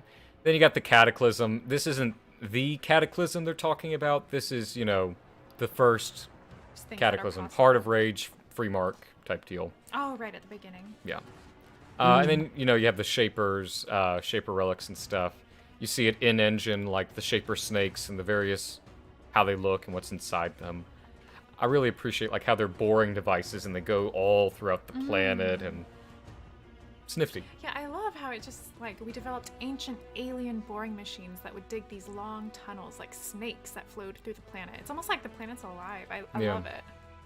But anyway, I mean, and none of them look broken. That's what's cool. Like, the material never looks broken. It just looks old and eroded or deteriorated, or it's got, I don't know, moss on it or whatever, but it never looks broken or chipped. That's what's really cool to me. Like, hardest material on the planet.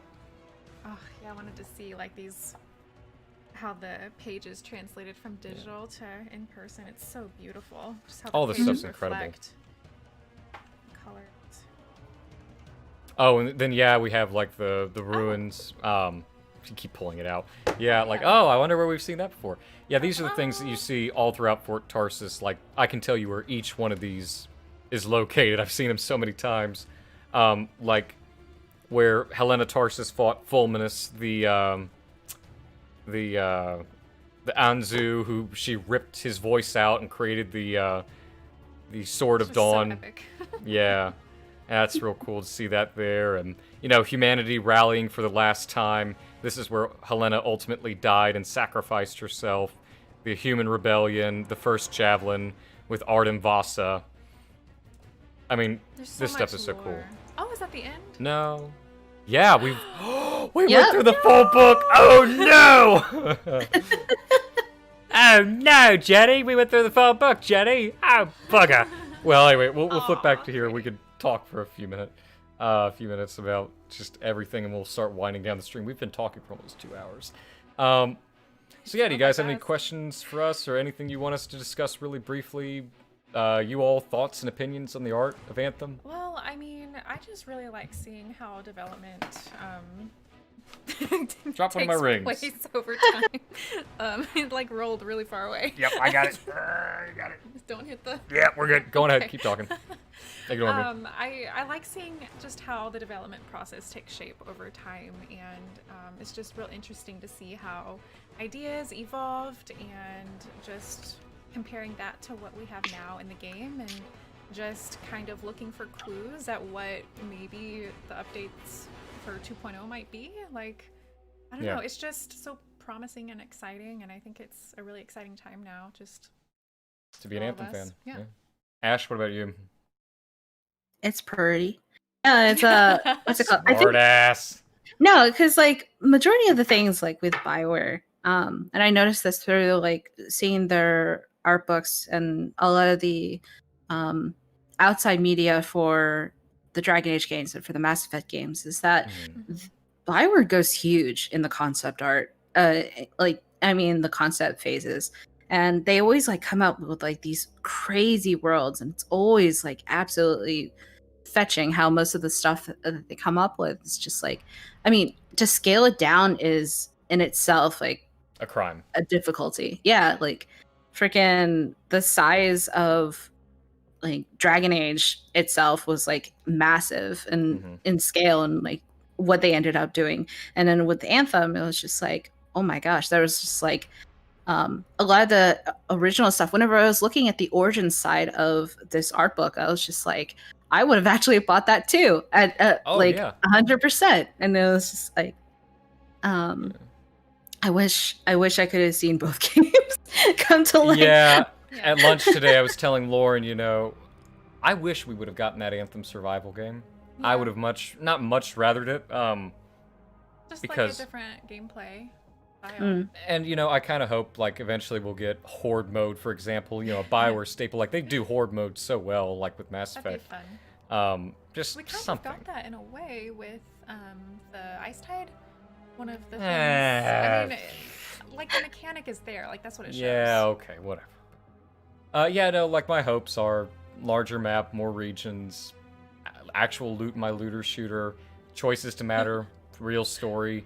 I know they're going to be verging away from the cinematic storytelling experience because it's not viable in a live service game. I mean, it takes months to develop a cutscene I alone. would hope there'd be a happy medium there, though. Well, it's kind of like what Destiny does. Each season they've got a new cutscene or whatever, and that's all you get. You get 2 cutscenes a season. Yeah, it's all right. The rest is over comms or when you go to the vendors. But no, I think it's a great time to be an Anthem fan right now. Yeah, launch wasn't great. It is what it is, and they tried to fix it. It is what it is. We're in the past. That's all in the past. Now all we've got to look forward to. I say all we've got to look forward to. Now we've got to look forward to the future, and like the new dev team is well, not new dev team, but the dev team we have right now is awesome. Christian Daly sharing stuff with us all the time. A really awesome guy, by the way. And we've got friends on the dev team, and everything we hear across the board is just awesome. Everything's working real good, and I'm It's great really to be excited. Yeah, I mean, whenever I make videos, you know, people criticize me all the time. It's like, oh, well, you're the Anthem guy. Anthem's your bread and butter. You built your brand around Anthem. If it dies, you're dead. It's like, yeah, I know that. If Anthem went offline tomorrow, I wouldn't shed a tear. I'd be sad, but it's like, I wouldn't, whatever. It is what it is. And whenever I talk in the videos, it's not to bullshit you. It's me as a player. Like, that's how I view it. It's, as a player, I'm excited for this. As a player, this is important to me. It's not, oh, guys, hey, I'm a content creator. You should be looking forward to this. Oh, bullshit for the sake of bullshit. No, I mean, I'm a player first, a content creator second. It's how it is. Yeah. A couple questions have popped up for us to talk about. Cross-platform and cross-play. It'd be nice if it could be implemented. I mean, it's don't know. becoming a staple. I don't know why it wouldn't. Yeah, because every single company right now in the gaming space is like, we need to have crossplay in order to satisfy the majority of what's going down with what's it called? Especially since we're in the next gen environment at this point. Exclusivity no longer matters if everyone's accommodating for. I mean, I'm just gonna be very honest. Fortnite set a precedent that that scared everyone, legitimately scared everyone. So now developers, well, at least within the last like couple of years, they've had to accommodate for what Fortnite started, which is why we have so many battle royales, which is why we have so many games that are now crossplay, which is why we have, et cetera, et cetera. So crossplay is totally possible, especially since since more EA titles are actually having crossplay now too. So. Oh yeah, I mean, obviously they're going to be balancing issues or things to consider, but as long as Anthem doesn't have PvP, you're not really going to have too much an issue. It's just a PvE game. Another person asks about the date for 2.0, and I think that I think it's good that we don't have a release date. Honestly, I think we're 2 years out, if I'm guessing. But last time the problem was they announced their release date and they had to stick to it because the FCC or something like that, Federal Trade Commission, FCC, whatever. Rules. Basically, what happens in the gaming industry is, and this is legal side, this is me from my lawyer experience. I don't know if same stuff applies, but basically, if you announce your product's going to release on this date and it doesn't, you pay a metric ton of fines and there are issues and all sorts of things. Cyberpunk is able to get away with it because they're willing to pay those fines and willing to do whatever. Like, say I announce that my game's going to release January of 2021, but it actually releases February of 2021. Well, it's still in the same quarter technically, so it's not as big a deal. When you go over those financial quarters, the FTC or whatever, they're like, yeah, no, you pay fine. That bad on you, slap. Yeah. So I think EA's learning to be completely honest with you, as someone who watches trends and whatever, they're releasing their games when it's time to release them. They're giving the developers the time they need. Battlefront 2 and Anthem are their prime examples of major F-ups, and it also is prime examples of their dedication to fixing those things. Well, yeah, I was going to say it's an example of their triumphs as well. Yeah. And while Battlefront 2 was able to be developed and worked on as the game was live, Anthem's not the same situation because there's so much fundamentally wrong with it. On a looter-shooter level, at the very least. I mean, I'm glad that they haven't announced, because then that gives them more leeway and more time. Yeah. But also with things going on in the world right now, it might not be so accurate if you do set a date. Yeah. So things are ever evolving, whether it's your environment that you're working in or the game itself. Ideas and things might change, as we saw here in the art book today. Mm-hmm. Will Anthem release on Steam at some point? I don't think so. For the simple fact they don't need it being review bombed. I mean, I played Anthem for the first time since February last week. I feel like if Andromeda ever goes to Steam, that might be an indicator. Andromeda's already on Steam, isn't it? Oh, is it? Yeah. Well. Yeah, they moved a lot of the catalog already onto Steam. So, I mean there's a chance. I don't see why not. Yeah. My thing, though, is... I mean, it's still going to be bound for Origin, right? I mean, bound to Origin. You still need Origin in order to load any of it up. Yeah. My thing with Anthem, it does not need to go on Steam right now, because I played it for the first time, like I was saying, since February, I want to say, last week. I had fun but the load Maybe screens were with still 2.0. ridiculous, and there were still a lot of issues that I'd be like, if I wasn't a content creator for it and needed to capture new footage, to be completely honest with you, I wouldn't be playing it regularly, is the nice way to put it. Not like I'm playing Destiny, Warframe, and Apex right now. Oh yeah, there's a lot of games out right now as well. Yeah, I mean, that's always taken into account. Yeah, there's this game called Fall Guys that just came out. Oh my gosh, Oh we my gotta God, do yeah. that. Yeah. Yeah, and it's exciting. Andromeda received overall. mostly positive reviews. Yeah, reviews. Like, Anomaly makes a great point. Yeah. And it deserves all those good reviews. Like, they went back and fixed the facial animations and whatever. Andromeda, I believe, was fully due to mob mentality and mob hate. Anthem was due more to Maybe a mechanical mix of issues and everything. technical issues and whatever. Yeah. Andromeda was not a bad game. Anthem was not a bad game. But it had more not able to be overlooked flaws, I want to say, is the I nice think way to put it.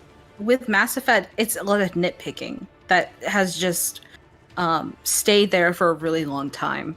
And I mean, within the community space. And while, I mean, outside of the BioWare community, a lot of nitpicking goes on. And then within it, I mean, that still is there.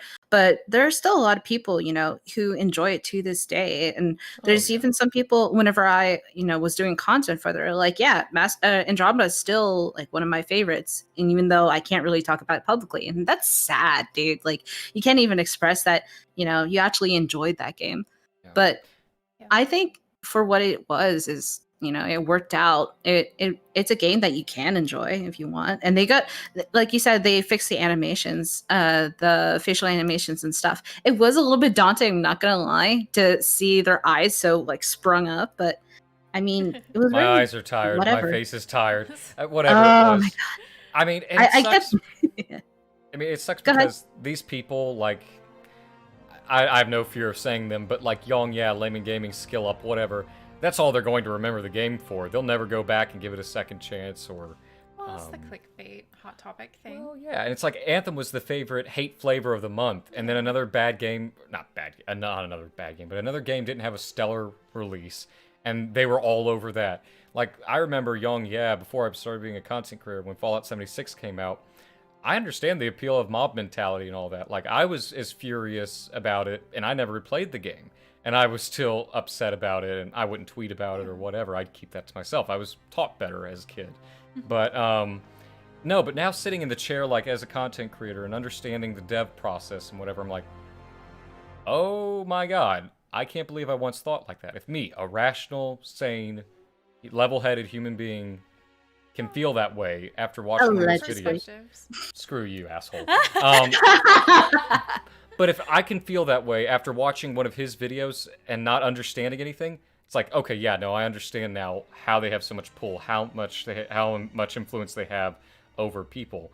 And, you know, coming from a radio and television communication background, I've said it 100 times, and people have actually quoted me. I loved it. There was a PC Gamer article where they actually quoted me on it.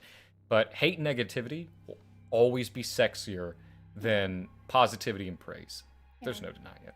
Anthem 2.0 will come out, and Young Yaz, Layman Gaming, Skill Up, they'll still be raving about how it was in 2019, or they'll always forever remember it for that, or they will find something to bitch, moan, whine, and complain about this new update.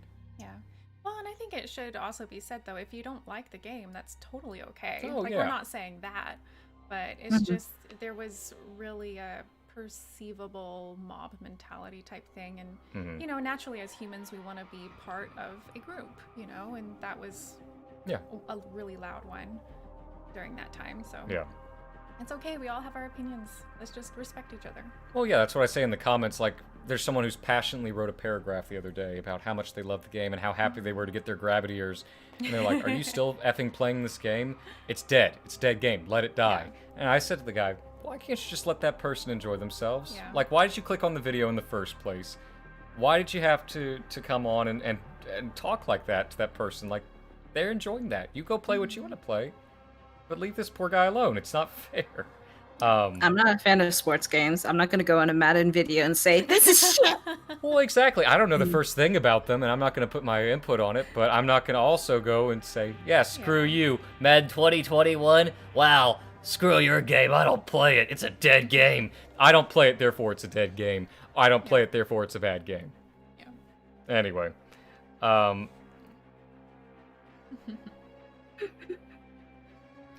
Yeah, and that's not to say, like, Yong Yan, those people don't get something right on the occasion. They do call out bullshit when it's time to call it, but no, more times than not, I would say they hit a bullseye once in a blue moon. The rest of the time, they're strafing their shots on purpose. I think that is so fair. Oh, and the Anthem subreddit, I mean, back in the day was all absolute. That was a huge contributor. The mods there, that was atrocious.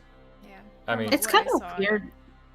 Yeah, it's kind of weird because every so often I have to consider, and this is pre-quarantine before everyone had to just communicate through online, but like, I always forget that the majority of people who consume these games, that actually buy these games, aren't part of the online consensus. Like, most of them don't interact with Reddit. They don't interact with YouTubers.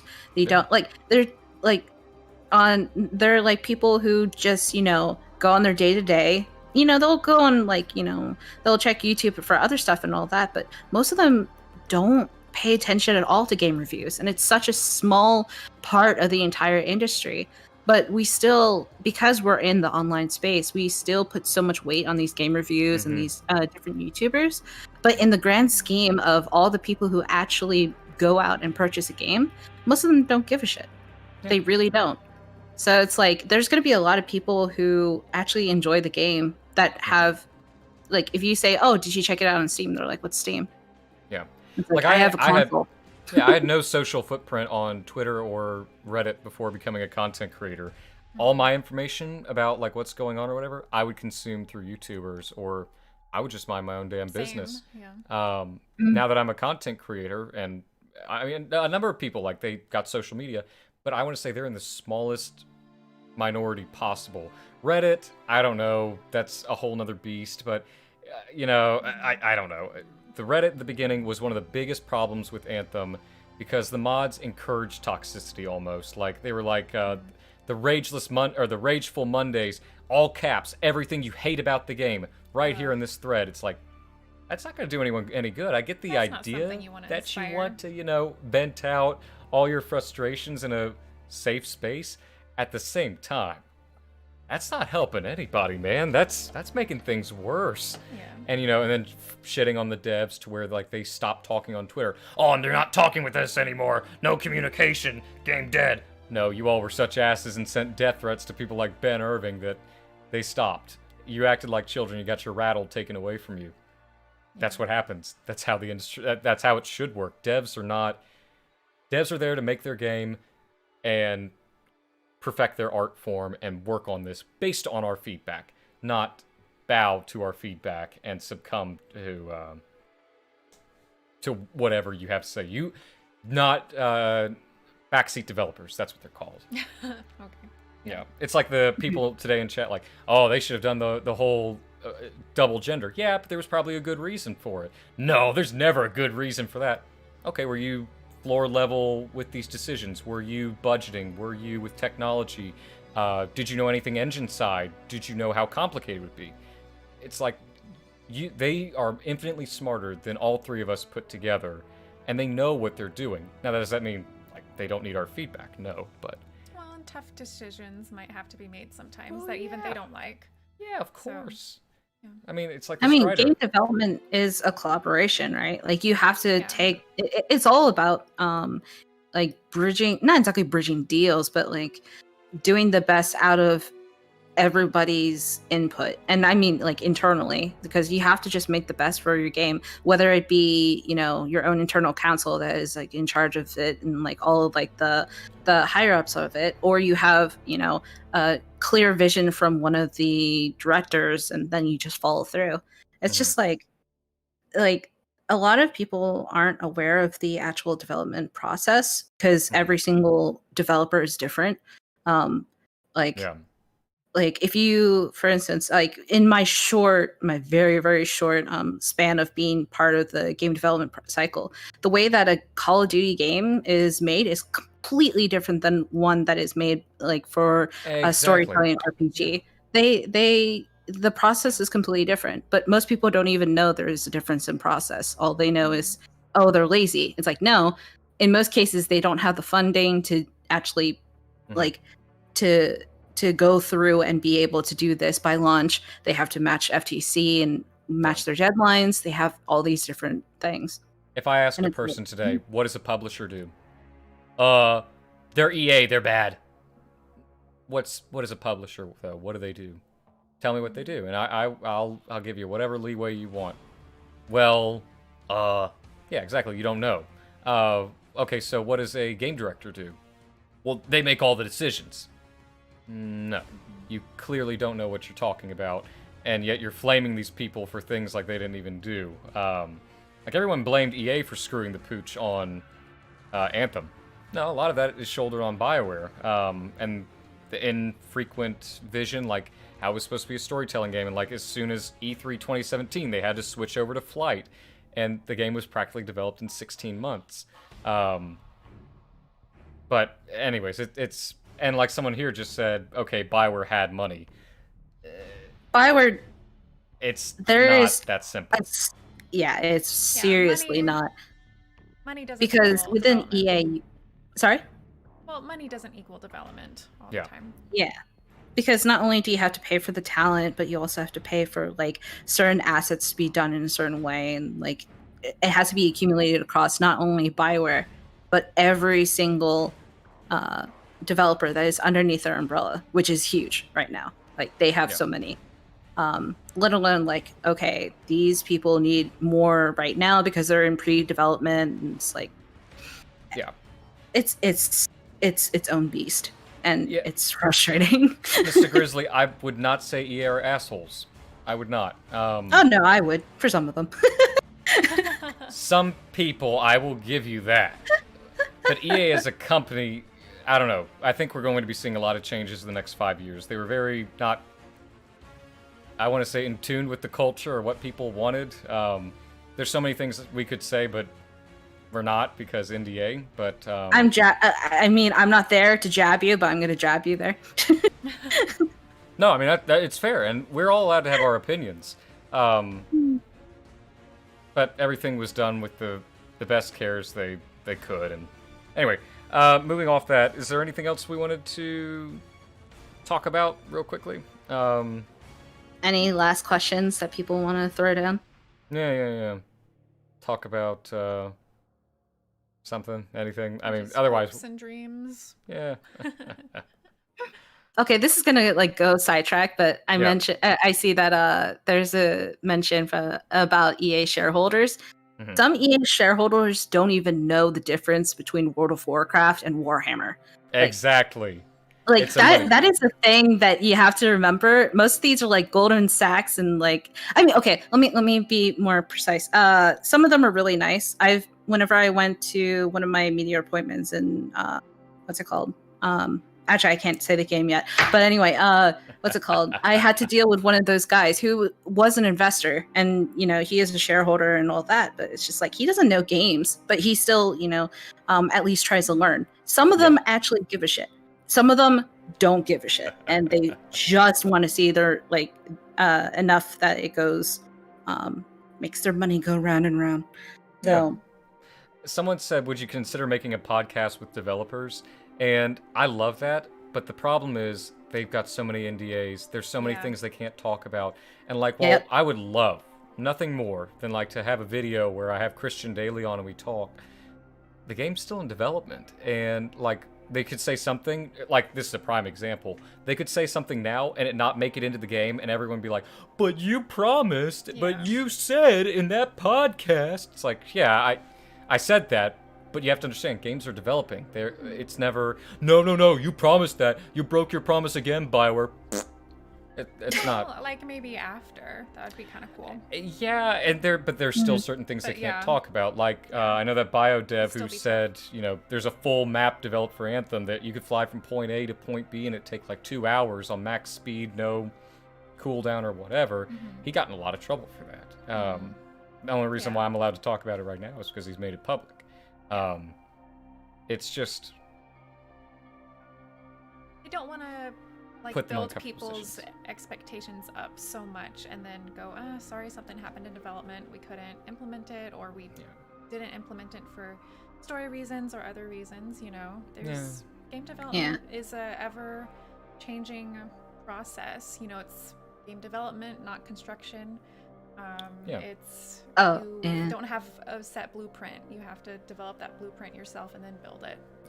And another added thing with what EA does is that they are a publicly traded company. So anything they do can actually be illegal. Like it can be acted on legally. If they say that something was going to happen and that it didn't, they can actually get sued for it and they can get penalized for it.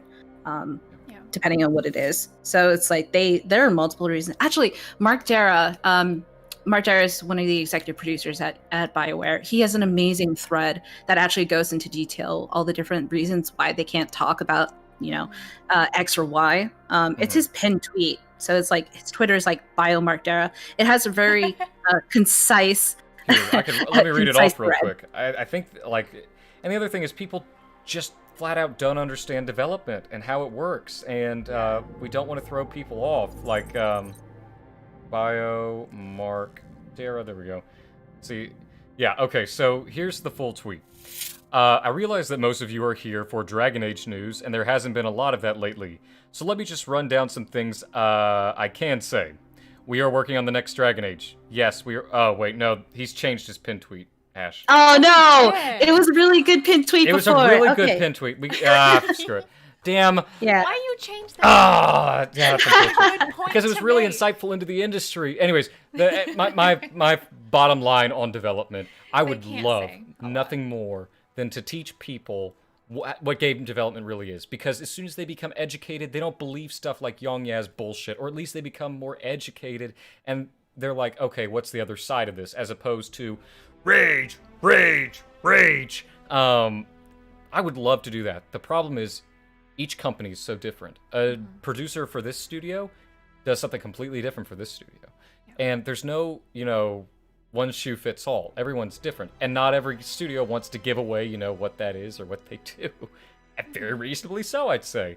But there are certain common threads that I would love for people to know, like, what does a publisher do? How does EA as a publisher work with studios like BioWare or Respawn or whatever? What is that relationship like? How does it work? How much of the development process are they involved with? Like with Anthem, EA was pretty much hands-off, minus like, no, flight is so much fun. Do that. Don't do the grapple hook stuff. Like they have very little, hands in the jar, as opposed to what Yong is saying. Oh, nope, they had their hands in the jar and they completely ruined BioWare's vision. Simply not true. As much as, you would like to believe EA was the big bad wolf, actually probably saved Anthem in the end there, in terms of making it unique. Anyways, I would love to explore that, but again, NDAs, contracts, can't talk about this, and putting them in awkward positions live. Yeah, we don't want that. I don't know. It would be a cool thing to do. I definitely would love to push for more education of what development actually is in the industry. To see what the future holds. Exactly. Maybe that's something you can do with that project that you're working on. Yeah, we'll have to see. Yeah. I mean, we're more open, but It's still, we don't want to complicated. show things before it's ready. Yeah, I have no idea. Anyways, let's see. Any other questions before we start winding down this lovely, lovely stream where we've had so much fun looking over, evidently, the entire Anthem art book? That was so not intentional. But this is just... Yeah, and again, if you want to pick it up yourself, I got mine from Amazon. There's the physical or the digital version through Dark Horse. It's just wonderful. Yeah, and thank you, Ray Up. Like, I yeah. see you comment on the YouTube videos. We appreciate you all. Yeah. And sincerely, to all of you guys that are still playing the game and talking about Anthem and watching the videos, you all are the real MVPs. We appreciate you all. Yeah, I mean, there's a wonderful community with Anthem. as well. You know, Yeah. just thank you all still for being here and listening to us. That's, Yeah, the thank you silent for being here. majority. Yeah, the silent majority is the way I look at it. Not, Yeah. I mean, we don't yell from the top of the roofs, you know, I love Anthem, I play Anthem, because we're not obnoxious. We're a very calm, content community, and we're Yeah. patient, too. If there's anything you can say about us, is we're Yeah, it's patient. just looking at all this, I'm so excited for, you know, what they've developed already and potentially what might come with the next iteration. And, you know, it's just beautiful. Jed Ted says he bought the art book on Kindle to follow along during the stream. That's Oh, awesome. Yay. Hey. Yeah. And as always, if there's nothing else, I mean, people keep, like, what we would like to see in 2.0, we've kind of already gone along with Yeah. that. How long is it going to be in development? My best guess, 2 to 3 years. Will we see content before then? I don't think so. Like, we'll see Ice Tide come back, Season of Skulls come back. We've already seen, like, small Cataclysm events return. Nothing radical, because all their dev focus and dev time is on 2.0. Yeah, I And think it would be that's good. diluting it just to keep adding on to a... You know, everyone's favorite analogy for the longest time was you're putting a Band-Aid on a gashing wound. And they were like, all right, well, let's stop putting Band-Aids on it. We're going to completely re-stitch it. Wait, no, keep putting the Band-Aids on it. Ha, but you all said not to. Sergey Sparty met his girlfriend in Anthem. Oh, you know what? That's so No. funny. Because Laura and I, we wouldn't have met We if totally not... met because of Anthem. For Anthem, yeah. Like, I know I'm going to get a lot of flack for this, but I grew up in a very conservative household, Southerner. I imagined I'd meet my spouse in a formal setting or in college or whatever. But we met at PAX South. But yeah, like, Anthem was making an appearance at PAX, and we I had a Bioware meetup. I met her, and like Yeah. the rest is there's a history. Oh yeah, and it's small bit of Ash's dust fault there. that we are technically dating. It's- She's the one that Yeah. she's the one that pushed me like, "You're a fucking idiot." You had a lot of people, but yeah. I was so surprised because it's like I thought you two were together already. I was like, what the hell? You know, it's so funny. Jesse, the community manager for Anthem at the time, he was like, "So, how long have you and Anchor been dating?" We literally met yesterday. That it. was kind of a reassuring experience, I suppose. But yeah, and now we're happily engaged. Yay! Yeah. Ash is Cupid. Blech. Yeah. Oh, Cupid, me. Tee screw you, William. But I guess I know we have like a lot of questions and comments coming in. I know I will have this as a VOD on my Twitch channel. Will you have it on yours? YouTube No, as I well? won't. I We- won't re-upload it. I mean, I'll re-upload We it. might be able to edit something. We'll see. No promises in terms of what will be there, but I'm trying to think of I'm going ways to- to submit questions if people want to. I mean, Ash, if you'd be down, we could do a stream in like 2 weeks where we're literally playing the game and talking. Because I'll be back at my setup, and Yeah, that's true. we can do that and just chit-chat. Even if the camera's just panning around our javelins or something and we're having a just talking stream. I think that would be good.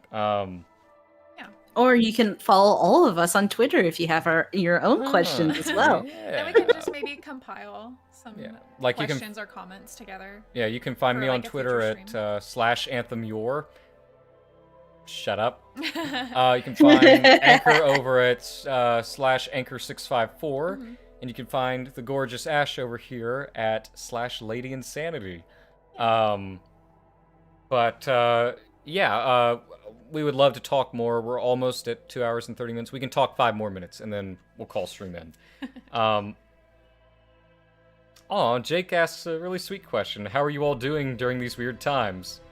Terrible, thanks. Just kidding. Yeah. Well That's- enough. Surviving, thriving. Yeah. That's fair. I think all of us are just having a hard time with this. We're Games are stronger- savior. We're stronger together, though. Oh, for sure. Like, no, seriously. Like, not even kidding. I didn't realize how much that phrase means to me and means to us until Yeah. like COVID happened and really realized the meaning of it. Like, strengthen community and Yeah. just check up on everybody. yeah, Make sure for they're sure. doing okay. And Yeah, Aiden, that's so funny you say that. People tell me all the time, "Oh, you should go play Warframe. It's free and whatever." Yeah, no, I'm a founder of Warframe. I've been playing the game for 7 years, going on 8. I know every little in and out about Warframe. I was a day one Anthemer or Destiny'er, and I played the beta. What I know about all these games is they were not the way they are today at launch. It took, I know it took Warframe 3 years to get to where it was even not playable. Back but, when you had to pay for it. yeah, more or less. It was an awesome experience, Yeah. but it took time to get where it was. Destiny, it took until the Taken King expansion to really get good. Yeah. It's kind of like Anthem.